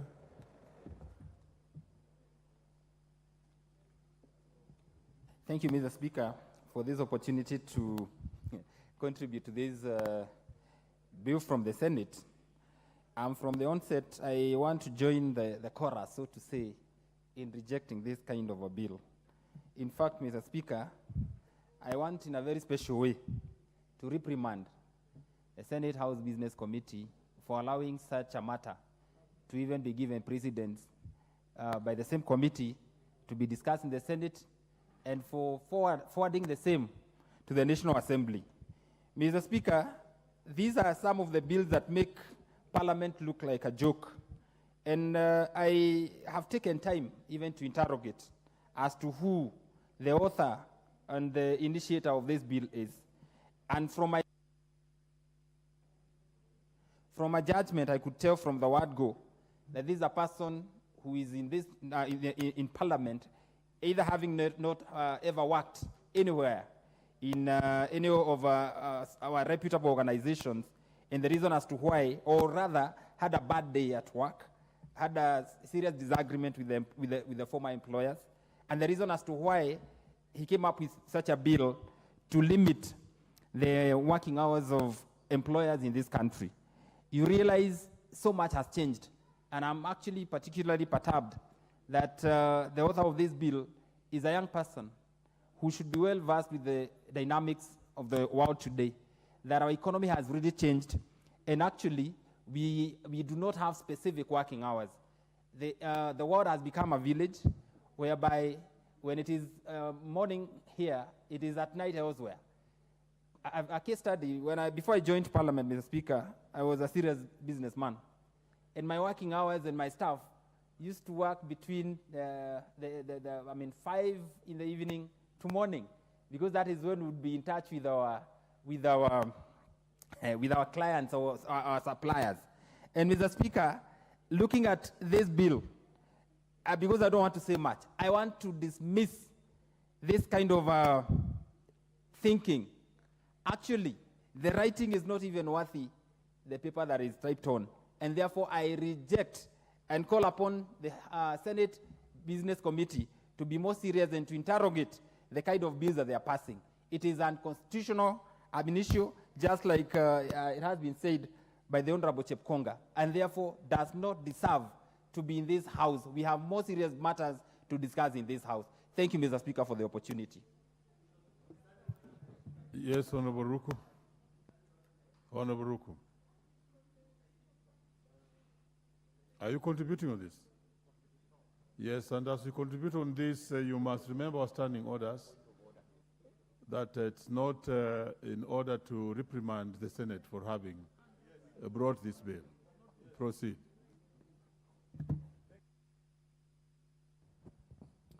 Thank you, Mr. Speaker. Mr. Speaker, I rise to be contrary to what my colleagues have just said, and I respect that. I respect that. As far as this employment bill is concerned, Mr. Speaker, I rise to support the bill. I rise to support the amendment because of a number of reasons. One, it gives the employees ample time to have the personal space after working hours to enhance their social welfare, which is something which we have not been able to see. Sometimes it's neglected, and it needs to be enhanced. Kenya is an economy which is growing at a very fast rate compared to other African nations. And the more we think for futuristic, the better for the employees of the Republic of Kenya. Two, Mr. Speaker, this bill protects employees from exploitation and disciplinary action if they fail to act on communications outside the agreed working hours. It is actually enhancing the freedoms and rights of employees, and they should not be taken advantage of. Number three, Mr. Speaker, the bill protects the employees' privacy from abuse and infringement by the employers. We have seen this happening again and again within our employment sector. And employees need to be protected from privacy. I mean, they need to enjoy their privacy from being abused by the employers. Number four, Mr. Speaker, this bill will enhance respect and dignity, and therefore it will enhance productivity, which in the long terms will create productivity in our economy, strengthen the economy, and it will ensure the seamless promotion of work and life balance, which is critical and important. I support this amendment. Yes, I support this amendment, Mr. Speaker, because of those 4 very critical reasons. Thank you, Mr. Speaker. Maybe before we give the next person to speak on this, it will be very important to order members to refer you to our standing order number 87, that it shall be 87.4.5. It shall be out of order for a member to criticize or call, to question the proceedings in the Senate or the Speaker's ruling in the Senate, but any debate may be allowed on the structures and roles of the Senate in Parliament. So please be guided. Honorable Chair. No, thank you so much, Mr. Speaker. Mr. Speaker, as Honorable Ruku was contributing, I imagined Honorable Ruku receiving a message today at 6 o'clock from his constituency manager about the death or the sickness of one of his staff in the constituency. And I wondered whether he was going to call that constituency manager back. Or, I mean, I just imagined at 10 p.m. today, Honorable Ruku receiving information from one of his staff members that one of his campaigners is unwell or has an emergency. And I imagined whether he would call that person who has sent the message back, or he would wait until those working hours, assuming we were to set them up. And so, Mr. Speaker, it's good to think about the ramifications of some of the provisions we make when we come to Parliament. Because, Mr. Speaker, I believe employment, working for, with, or under, assumes that over time, people get relationships, people get to like their jobs, people get to learn how they work. And Mr. Speaker, I don't imagine that employees or employers would be getting in touch with each other after hours, in quotes, for fun. And so much as people may have an issue with an employer calling back an employee or calling to make an inquiry or calling after hours, I believe that this is a knee-jerk reaction. I believe that this is tantamount to summoning a hammer to fight a mosquito. So, Speaker, I wish there was a way in which we could leave this to the good sense of the employers and the employees. Because the moment we say that there are times when an employer cannot or will not get in touch with an employer, what about emergency situation? What about at times when the employee himself or herself may have done something that needs to be corrected? What about circumstances where the activities of work require that they keep in touch throughout? And like the Honorable Wundo has said, in a world where nowadays people work without seeing each other, in a world where we are talking about taptengle, where someone is working in Europe for someone in Africa, or someone is working in Africa for someone in Canada, why would you try to limit? Why do you want to limit these kind of interactions in cases where they actually may make the work to be easier or better? So, Mr. Speaker, I believe that this bill is ill-guided. I believe that it will not improve anything in the work environment. On the contrary, it may make the people who already are working lose their jobs. I imagine a situation where someone refuses to pick the calls of their bosses or of their supervisors, and the following morning they're given a letter saying, your job is over. Where will this member be?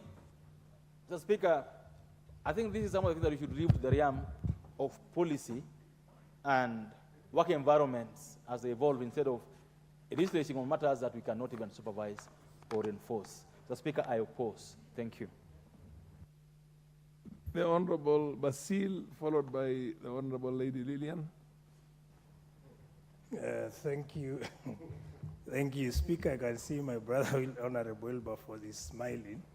He knows what I'm about to say. I think I'll join my friend, Honorable Ruku, to fully support this bill. And the reason why I support it, there's a reason why we have working hours. if we talk of 8 hours working hours, that has to be respected. We have seen a situation whereby employers abuse workers. So we need to protect employees. And that's why I fully support this bill. Number two, it's important to understand that work-life balance is very important. We have seen employees committing suicide because of stress. This is imposed by employers who do not respect the working hours and the work-life balance. So it's important we understand this and not just oppose for the sake of opposing. Number two, we need to understand also, because I've been hearing many people saying this is a bill proposed by a young person. They need to understand young people also have responsibilities beyond the formal employment. Some are engaged in productivity, making, contributing to the home welfare in their homes, and we should not take advantage of that. There are some people who are saying the life is changing. Yeah, we are in a changing lifestyle, but it's important to understand, as much as we are in exponential age, which is technological age, workers needs to be respected and allowed to work within the specified working hours. Anything beyond that should be subjected to compensation that has to be agreed between an employee and an employer. Number three, it's important to also understand that we should not take advantage of unemployment. We know, of course, like in Kenya and the rest of the world, the demand for work or the supply for work is limited compared to the people who want to work. So employers taking advantage of unemployment in countries like Kenya and other countries is unacceptable, and we must protect the dignity, the respect, and ensure employees work in an environment which is not toxic and which understands that they are there to work within a specified period of time. So with those few remarks, I fully support this bill and I request my colleagues to understand that the bill was brought based on reasons that have been observed in line with the current working environment. Thank you, and I support the bill. Madam Lilian Sioi. Thank you, Mr. Speaker, for giving me this chance to stand up and oppose the bill. I happen to be a member of a Labour Committee. I sit in that committee. And as we were going through it, Mr. Speaker, I felt like we have a number of loopholes. I stand to oppose this bill. One, I feel it is going to promote laziness amongst the employees, Mr. Speaker. The reason as to why I'm saying this is because when I'm working and I know by 5 I'm supposed to leave, whether I have completed what I was supposed to do or I have not completed, my employer will not call me to ask about any other business, apart from the following day in the morning at 8 when I resume duty. So, Mr. Speaker, I feel like this bill is going to make our employees lazy. Secondly, Mr. Speaker, this bill is going to make our employees rude, and it is going to make employers lose the powers of being an employer. Because I'm trying to imagine calling an employee, probably maybe there is something you want to ask, Mr. Speaker, and the employee disconnects the call because it is past the working hours, Mr. Speaker. I feel that will be very rude of the employee to the employer, and it might even cause more losing of jobs, because I don't think employers will stand that, Mr. Speaker. Thirdly, I feel this bill is going to affect our economy. Our economy is going to drop. I say that because when I'm supposed to work and finish my duties by 7 and I don't, or maybe by 5 and I don't, then I go home without completing, then the following day is when I'm coming to continue with what I was supposed to do. That is laxity of work. I want to give a good example of a driver. Probably maybe the driver was supposed to take some goods to a certain place. Then in between, probably maybe there's some accident or something happens in between, and you are not able to reach to your destiny, and time has elapsed. Then that driver stops at there and say that my time is up and therefore I have to be paid because I've not reached to my destination, and I need to get a place to put up and probably maybe even feed. So, Mr. Speaker, I don't agree with this bill. I feel like there are some amendments that we need to amend on this bill before we pass it. But passing it as it is, we will be jeopardizing the powers of our employers. Thank you so much. The Honorable Gitonga Murugara. Mr. Speaker, I contributed on this one, so I can't speak a second time. I'm still anxiously waiting for the next one, which is equally bad. Oh, you already booked again? Yes. You wait until the next business comes. From the look of things, I don't think there's anybody who okay, move it. What's the honorable members? Well, and who are you? Oh yeah, okay, Kiguma MP. Proceed, please. Thank you, Honorable Speaker. I think I start first to oppose the bill as it has been brought, and I support the Labour Committee for rejecting the bill in totality. However, I also want to point out that, like some of my colleagues have observed, there are some very pertinent issues that need to be looked at seriously regarding the work-life balance that we keep talking about to our employees.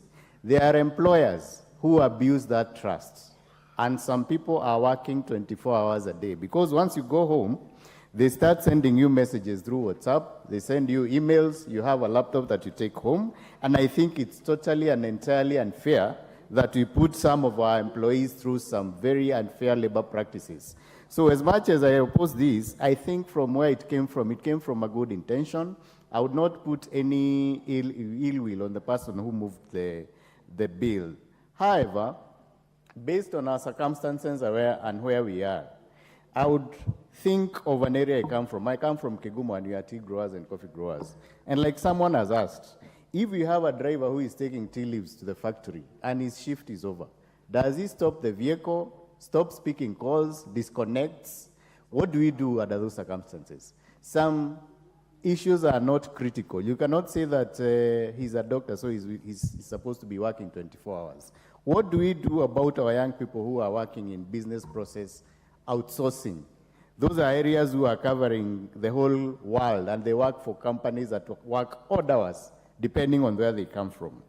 When I see that the Honorable Senator is proposing that we form a committee for any company that has more than 10 employees, so that they discuss when you can pick calls and when you can disconnect calls, I think it's a nuisance element there, in the sense that you cannot have companies who employ thousands of employees, and I'm giving an example like Safaricom, having them to come and decide and agree on how we will be communicating via SMS, via calls, what time to pick, when to disconnect, and when you are allowed maybe to even abuse your employer. I think we should reject. What we should encourage, as much as we are a lawmaking house, both Senate and the National Assembly, some bills ought to go through some critical analysis by the House business committees, so that if a bill is found to be wanting or lacking in some element, we are able to advise the person moving the bill that maybe it can be improved in this nature, maybe it can be helped in certain ways, so that also we don't do work that we give a lot of work to our committees to look at some bills, and maybe they would otherwise be looking at other important bills and issues that would affect employees. So I stand to reject in totality and entirety of the bill and support the Labour Committee for doing the same. I thank you, Honorable Speaker. Ms. Kemei, did you contribute on this bill? Okay. Under the circumstances, it looks like there's no more member of parliament member who wants to contribute on this bill. Well, can the mover be called upon to reply?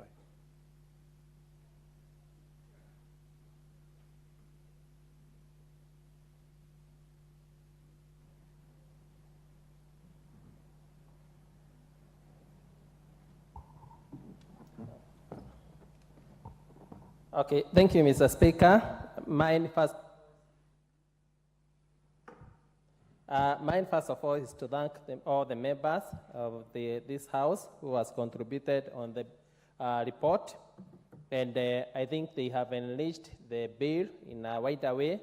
And Mr. Speaker, we have gotten a lot of information that were overlooked, whereby you can't move the issue of employment from a civil case to a criminal case, because that's one of the areas that they have done a lot of effects, whereby the issue of employment, if there is issue between the employer and the employee, is about a civil case, whereby members have clarified and said they go by damages, but you cannot take them to criminal case, Mr. Speaker. I want to say, Mr. Speaker, that the issue of the person who registered the bill could be right, but, Mr. Speaker, most of the issues that he has raised, Mr. Speaker, are covered in the employment law, the issue of compensation, the issue of overtime, and therefore, Mr. Speaker, we don't have to legislate on switching on and switching off the phone. I think he should develop a policy that can be able to guide on those issues without necessarily going back to registration. Mr. Speaker, the members has put currently the government, mostly all the workers are not working on hours. They are working on output, whereby we don't consider too much on the hours the person is working, but mostly on the output. And also, Mr. Speaker, it has been confirmed is that most of the institutions that deal with workers have rejected the bill. The Public Service Commission has rejected it. COTU, which starts and works for the workers, has rejected it. The employers' organization has rejected it. Therefore, Mr. Speaker, as I say, this bill, Mr. Speaker, as the committee have said, and most of the members has confirmed, it needs to be rejected. And those members who feel that the bill is necessary should look for a way that it can be legislated on a policy way, but we can't legislate a law in this nature. Mr. Speaker, I respond. Thank you, Mr. Speaker. I beg to reply, Mr. Speaker.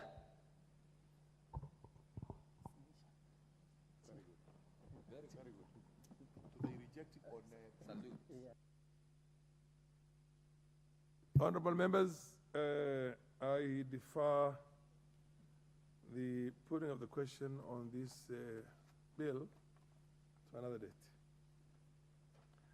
In the meantime, I'll go back to the order. This has been reordered again, so we have order number 10. Sorry, number 9, which is the Natural Resources Benefit Sharing Bill, Senate Bill number 6 of 2022. Huh? Yes, order number 9, the Natural Resources Benefit Sharing Bill, Senate Bill number 6 of 2022, second reading. Proceed, Honorable Kemei.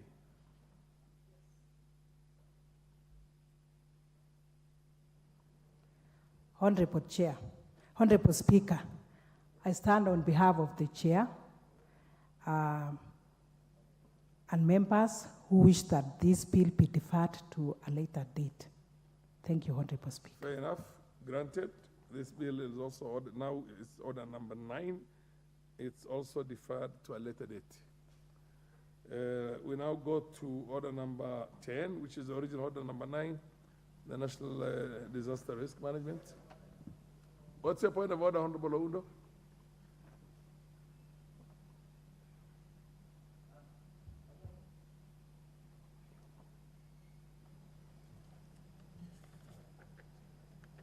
Honorable Speaker, I think for neatness and for record purposes, Parliament is a house of records.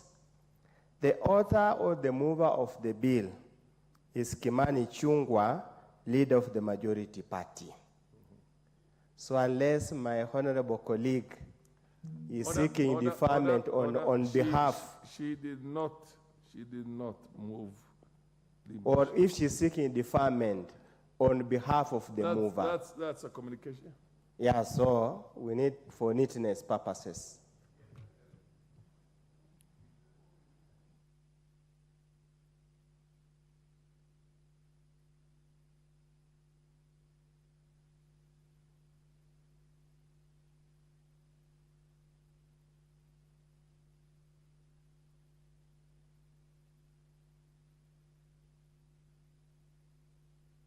Fair enough.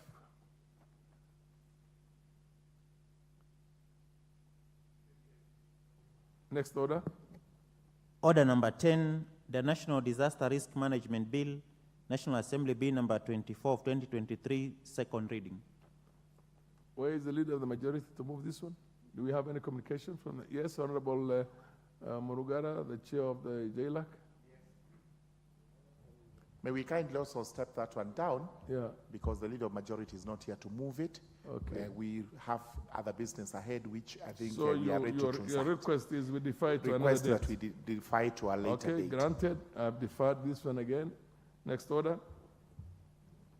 Order number 11, the Petitions to Parliament Procedure Amendment Bill, National Assembly Bill number 51 of 2022, second reading. Yes, the Honorable Ochieng.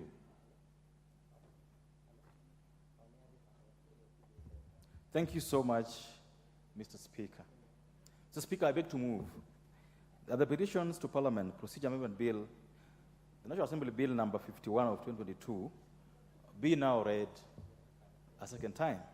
Mr. Speaker, the public petitions is one of the very new and novel ways in which our new constitution made it mandatory to ensure that Kenyans are able to participate in parliamentary proceedings.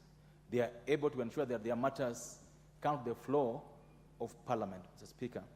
Mr. Speaker, just like anybody can petition the High Court of Kenya today, any Kenyan can also petition Parliament in whatever manner, whatever form.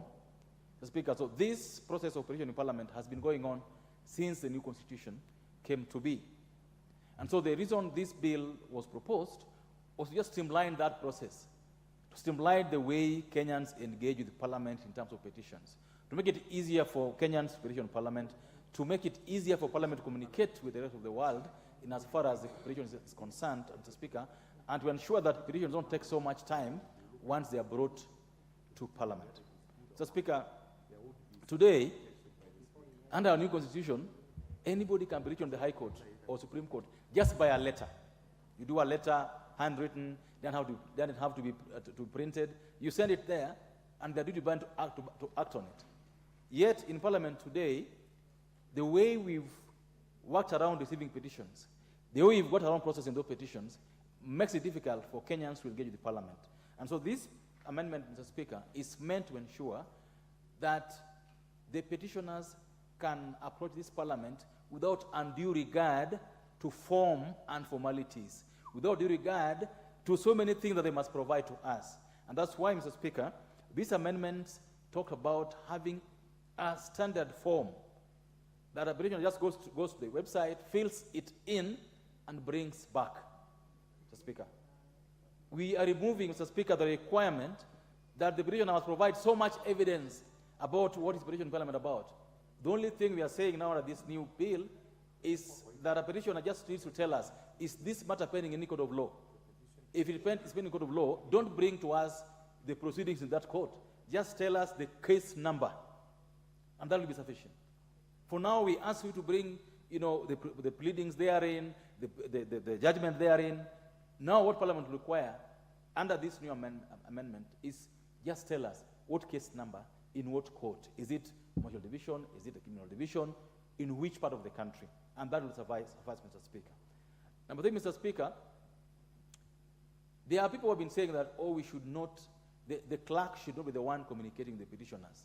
That the petitioners should be communicated to by the petitions committee, Mr. Speaker. Mr. Speaker, you can imagine if someone petitions Parliament today about flies,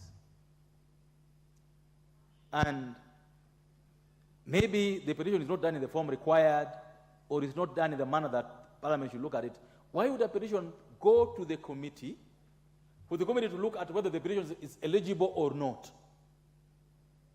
We as a committee of procedure and those rules of this House think that the clerk of the assembly should have some residual powers to summarily deal or communicate with the petitioners on matters where the petition does not meet form, where the petition does not, for example, disclose who is the petitioner. Why would the clerk take that kind of petition to the committee? If it's very clear to the clerk that this is a matter that is ongoing in court and what is being given to Parliament is not sufficient, why do you go to the committee? So we are still retaining the role of the clerk, because initially someone is proposing that the committee is the one that should communicate to the petitioner. Mr. Speaker, all the communication that comes from Parliament, even the committee ones, to the judiciary, to the presidency, because if they pass through and they are done under the hand of the clerk, not under the hand of the committee. And so we are retaining the residual powers of the clerk to communicate whatever decision that we make as a house or as Mr. Speaker. Mr. Speaker, the matters upon which anybody will petition Parliament are diverse. They are not one or two. They are as wide as the world is. And so what we are saying is that once a petition is processed and go through, then it now goes to the committee, and the committee alone cannot make the final decision on a matter under petition. So we are saying that once the committee sits and deliberates on a petition, the report of that committee will be brought back to this house, so that the matter of a petition cannot end at the committee. The committee says that, oh, we looked at this matter, and therefore we think this is the position that we take, and the matter ends there. Whether the committee of petitions approves or investigates, it must be brought back to this house, whether the house decides on the petition one way or the other. Speaker, the hallmark of this amendment, Mr. Speaker, is just to make it easier. And I want to tell Kenyans today that when this amendment passes, don't struggle with so many letters. Just go to the parliamentary website or come to Parliament. You'll get a standard form that has what you need to provide, that has a checklist, what you need to provide, and has down there a place where you sign and indicate to us your contacts. Then you submit it. You can submit it online. You don't have to travel to Nairobi if you are in Lodwar or in Ugenya. You submit it online. We'll receive it, process it normally, and get back to you on the address or the telephone number or the email you provided in that form. As simple as that. Number two, Mr. Speaker, we also want to make it easier for the Speaker of the Assembly to process these particular petitions. And that's why we are saying the Speaker should have a secretariat, an office here, where he will look at these petitions and is able to also communicate and tell the petitioner that, look, your petition was received and it complies with the rules and it has been, committed to the relevant committee, without having to go to the committee to come back and then say, oh, we've now received. There should be at least a proper back and forth feedback mechanism that help us do this, Mr. Speaker. Mr. Speaker, the committee on House Rules made a couple of amendments to the bill to make it easier. And therefore, we are going to modify one of the amendments that require that petition should only include the case number and the name of the court, like I've said. We will maintain the clerk's role in looking at the admissibility compliance with the rules as required. Mr. Speaker, we'll also retain the existing timelines. Because again, we cannot have petitioners coming in and the petition staying here for so long without being looked at. But also, we can also not limit so much the time that Parliament has to deal with petitions, and that is dealt with, Mr. Speaker, in this. And the clerk is then duty-bound to communicate the petitioner at the time when the petition is accepted, at the time the petition is processed, and the decision of the House on the petition. So, Speaker, we believe that with this, it will be very easier for Kenyans to engage with this House in as far as the petitions are concerned. And, Mr. Speaker, let me conclude by thanking and extending a hand of gratitude to the Office of the Clerk, the Office of the Speaker, in ensuring that this bill is processed as quickly as it has been. Mr. Speaker, I beg to move and request Honorable Murugara, my senior, to second. Thank you.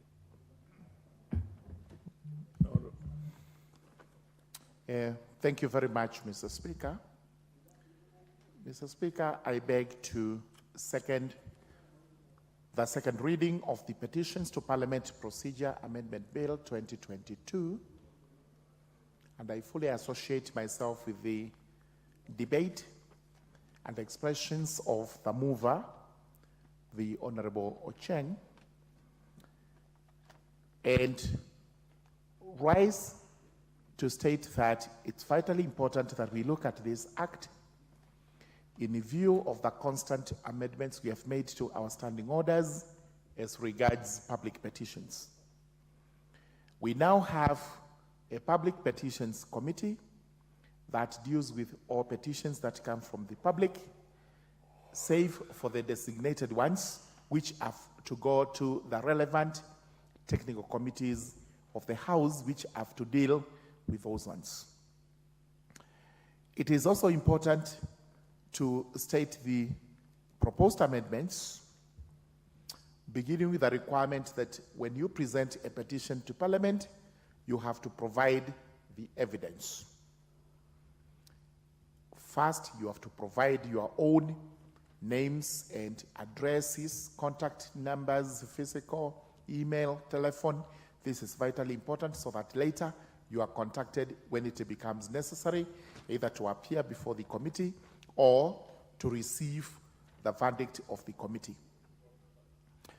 We have also a proposed amendment that even where matters are pending before the court, it is important to provide evidence or judgment so that the committee will know exactly how far the matter has gone and whether it is sub judice or not sub judice.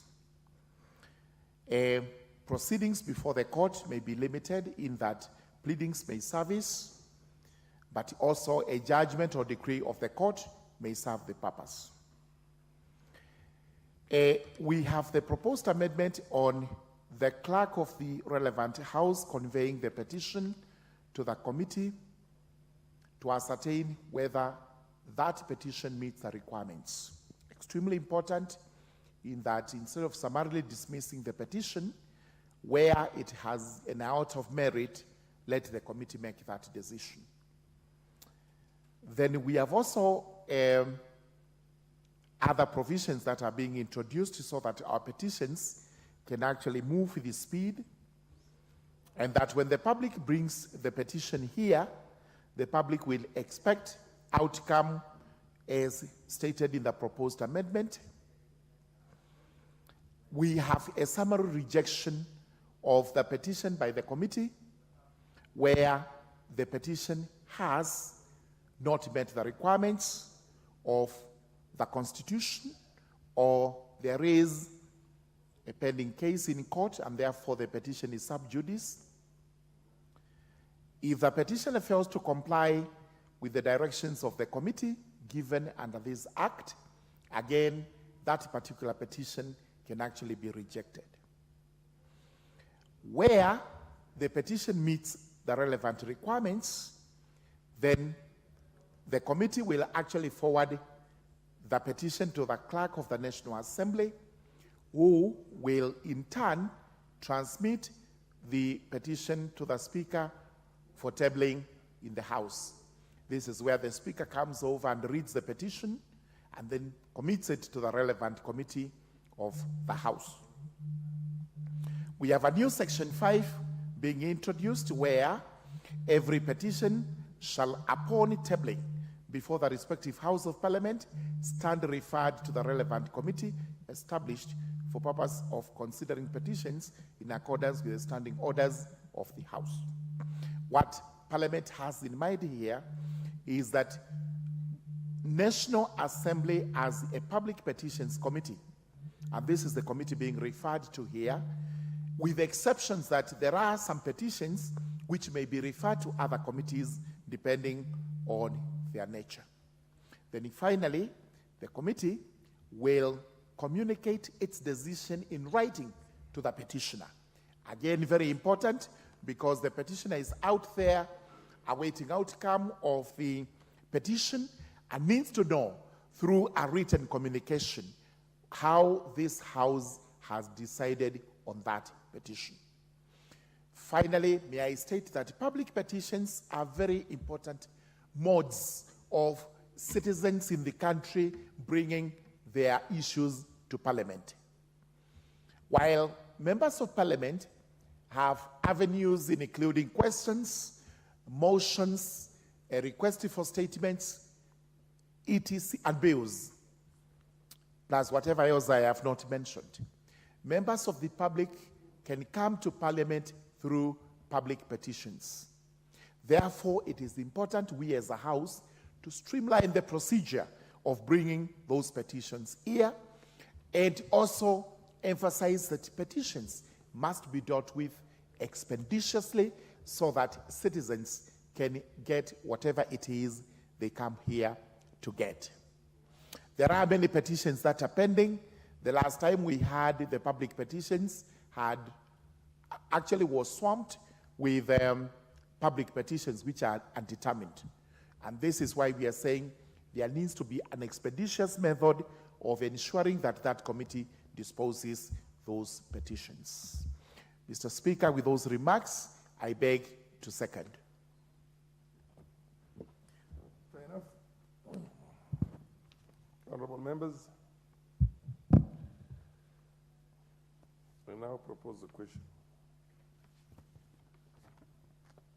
that the petitions to Parliament Procedure Amendment Bill, National Assembly Bill number 51 of 2022 be read a second time.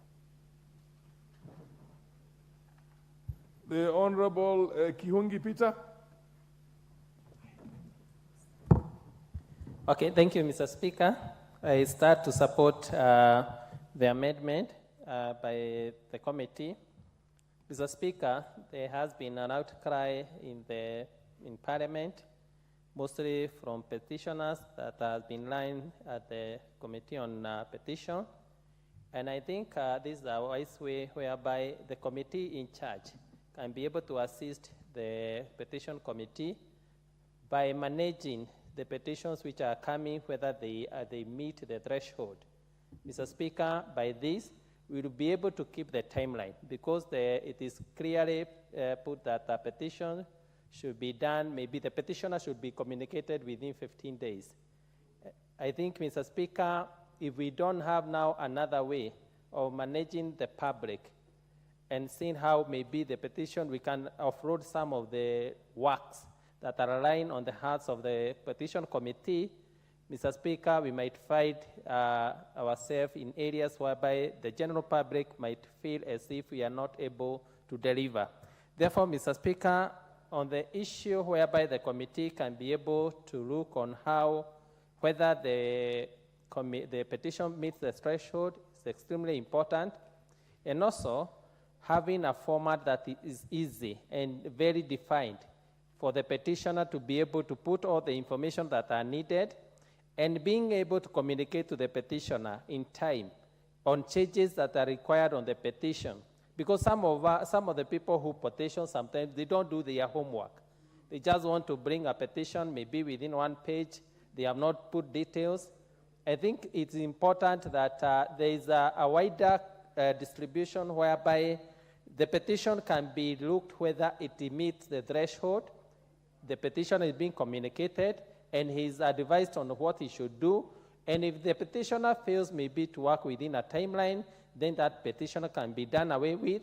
But a serious petitioner, I know, when advised on what to do, will be able to comply. Therefore, Mr. Speaker, I think this is one way that the committee is working on, delivering on issues of petition, which I think is one area that maybe the petition committee is finding a lot of hurdles on handling some of the petitions which have not been done well. Therefore, Mr. Speaker, I start to support. The Honorable Oundo, Dr. Wilberforce.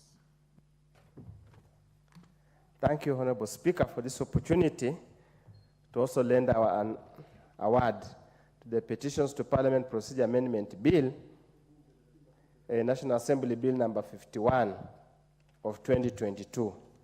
Honorable Speaker, as the mover has eloquently put it, Kenyans come to Parliament as an avenue for the last resort.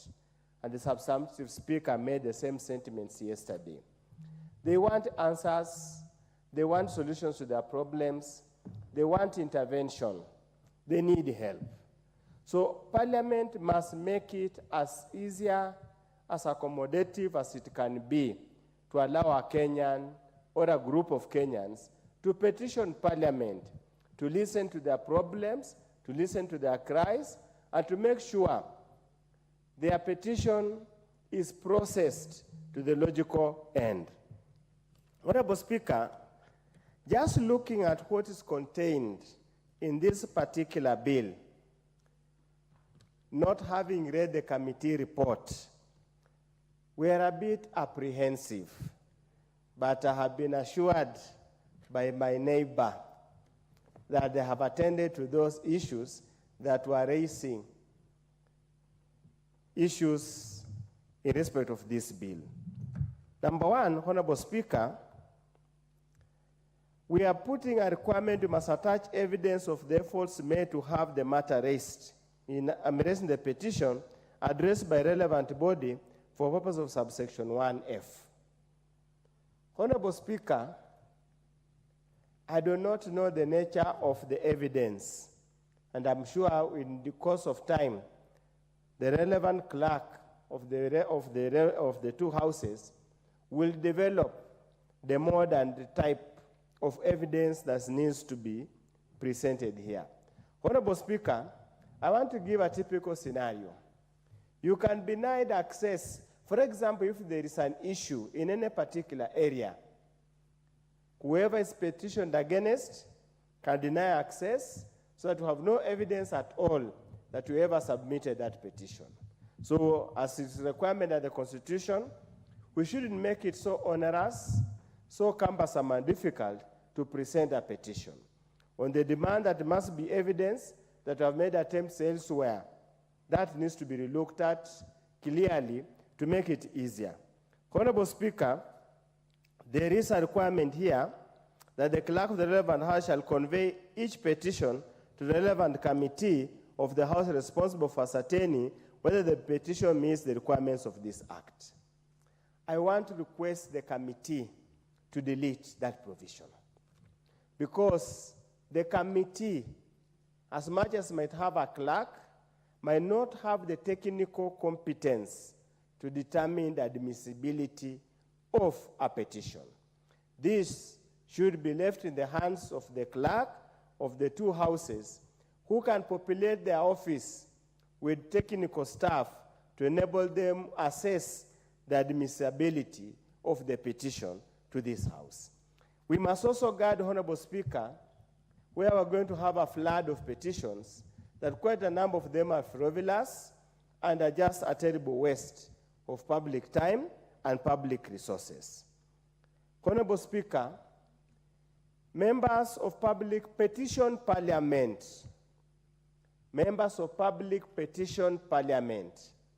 they do not petition committees. We know committees, Parliament works through committees, but ultimately, the ownership of any decision of the Parliament lies on the floor of the House, lies on the plenary. I would therefore request, Honorable Speaker, that in the subsequent amendments, however small it is, however innocuous it is, however inconsequential it is, all the reports of the relevant committee to whom the petition has been committed must table that report on the floor of the House so that the House is seized of the matter and makes a decision. All the petitioners would want to hear their petition prosecuted on the floor of the House so that they know that the matter has been adequately been addressed.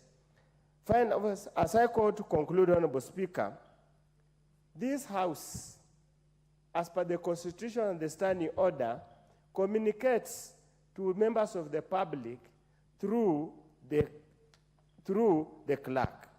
Therefore, what is contained in clause 5(2), which says the committee shall in writing notify the petition of the decision of the House, we need to change the same and clearly indicate the clerk shall in writing notify the petitioner of the decision of the House. Honorable Speaker, the amendments are making it easier to present the petitions to this House. But Honorable Speaker, for the last 2 weeks since we resumed from recess, we have been grappling with the very many petitions that have not been processed, where it's taking inordinately too long to process the petition. I want to urge the House leadership, I want to urge the committee in charge of petitions, that Kenyans are looking upon Parliament not to be a bottleneck, to addressing their grievances, their problems, but to be a facilitator. And for us to be a facilitator, the committee in response to Public Petitions Committee must be brought to order and told they must process all the petitions as required under the standing order, which is within 60 days. Any delay beyond that, this parliament should sanction the committee to ensure that the Kenyans do not petition in this house in vain. Kenyans do not also group parliament as part of the judiciary, where even a mere matter, a simple matter, can take 10, 15 years in the corridors of law, in the courts, without being concluded. We want speedy conclusion of matters. We are enough numbers in this parliament. 349 is enough numbers. We could even have several committees, public petition committees, so that we expeditiously deal with petitions before us. With those few remarks, Honorable Speaker, I support the bill as presented and subsequent based on the report of the committee on the intended amendments. Thank you, Honorable Speaker. The Honorable Member of Parliament for West Mugirango.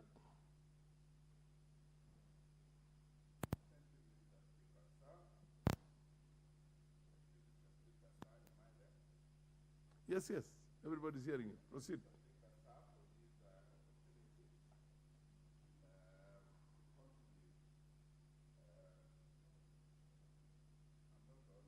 You're on.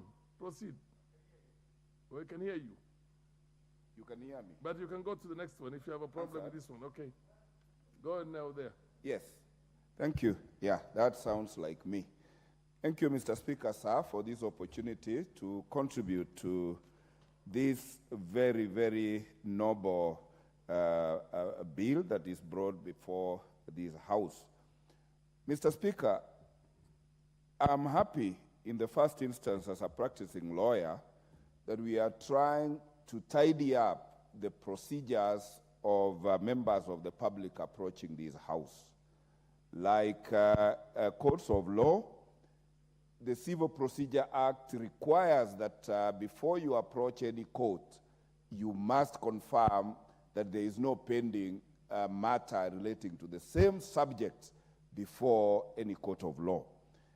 I am happy that in these proposed amendments, we are also making a requirement that whoever approaches this House must certify that there is no pendency of such matter before any court of law, or if a court has pronounced itself on the same, then a judgment regarding the same subject is brought before this House so that the House is guided as it navigates on how to resolve that petition.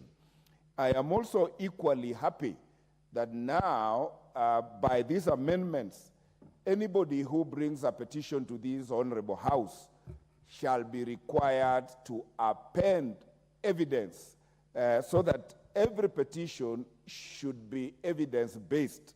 And this, therefore, eliminates bare allegations being brought before this court in the name of petitions. And by these amendments, Mr. Speaker,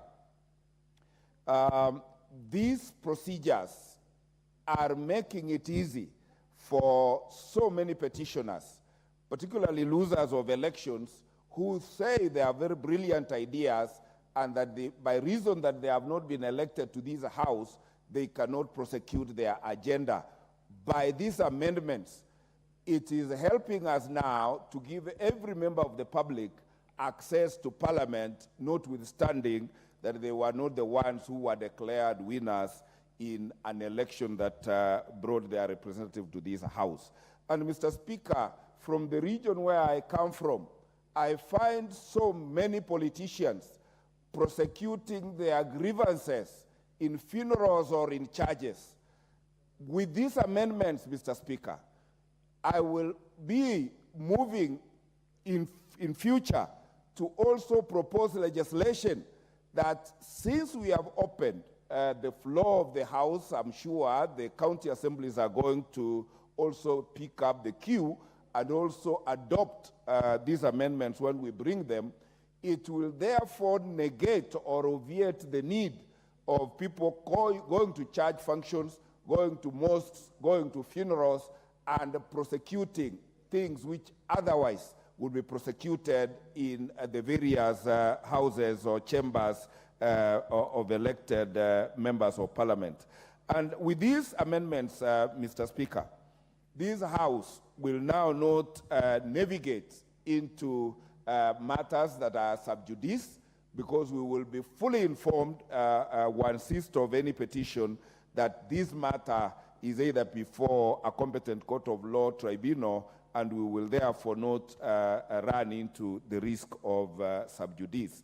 And finally, Mr. Speaker, sir, with these amendments and tidying up of the procedure of petitions in this House, we will help expedite the processing of every public petition so that there will be no delay and there will be no challenge to any petitioner that the procedures are unclear. And I want to thank the mover of this motion, my senior Honorable David Ochieng.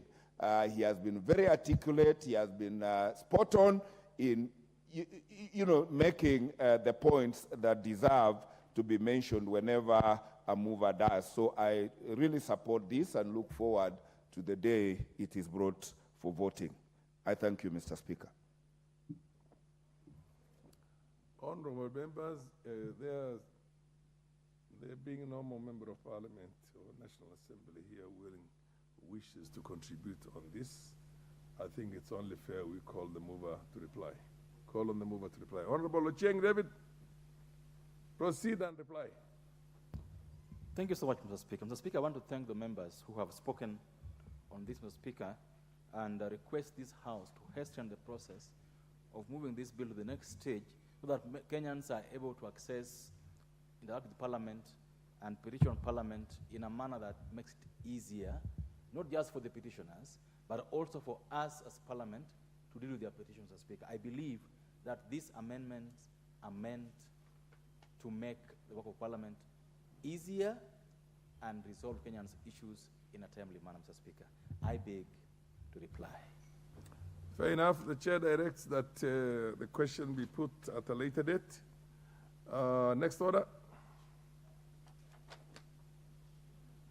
Order number 12, the Regional Development Authorities Bill, National Assembly Bill number 7 of 2023, second reading. Where is the chair of that committee? The chair is not in. The chair, okay, under the circumstances, I'll defer this order number 12 to another date. Next order.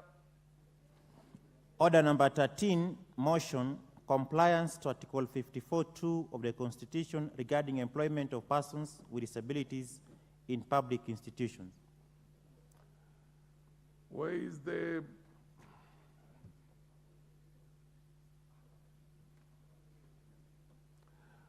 chair of the committee? Chair of the committee, chairperson of Committee on National Cohesion and Equal Opportunity? Not in the House? Under the circumstances, I will defer this one, also this order number 13 to another date. Next order. Order number 14, motion, report of the Auditor General on financial statements of selected state corporations. The chairperson of the Public Investments Committee on Commercial Affairs and Energy. The chairperson is not in the chambers. Under the circumstances, I direct that this order number 14 be deferred to another date. Honorable members, we have exhausted the business on the order paper for the day. Under the circumstances, it's only fair that we adjourn the House.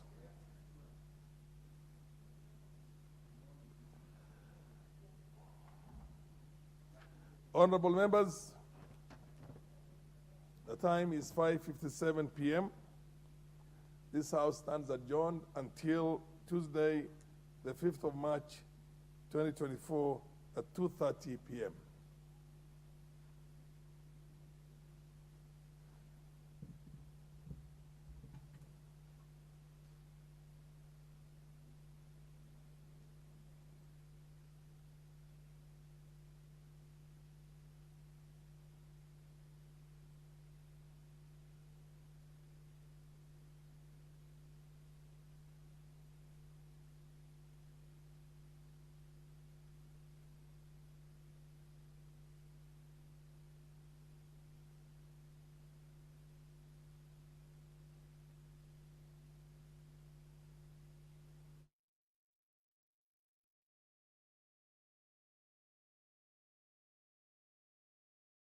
The businesses that came after the petitions to Parliament Procedure Amendment Bill, National Assembly Bill number 51 of 2022. After that, then the other bills, especially the chairpersons for those departmental committees, were not present in the House, and thereby those businesses were deferred to a later date. Order number 14 was the last in the business for this afternoon sitting. And of course, the mover was not present as well, so that necessitated the adjournment of the House business, of course, until the next sitting, that is next week, Tuesday in the afternoon sitting. So that has been it. We are glad that you have been with us throughout this particular proceeding. Allow me to return this live broadcast back to our KBC studios. See you next time. That is next week, Tuesday. Have a lovely evening. Goodbye.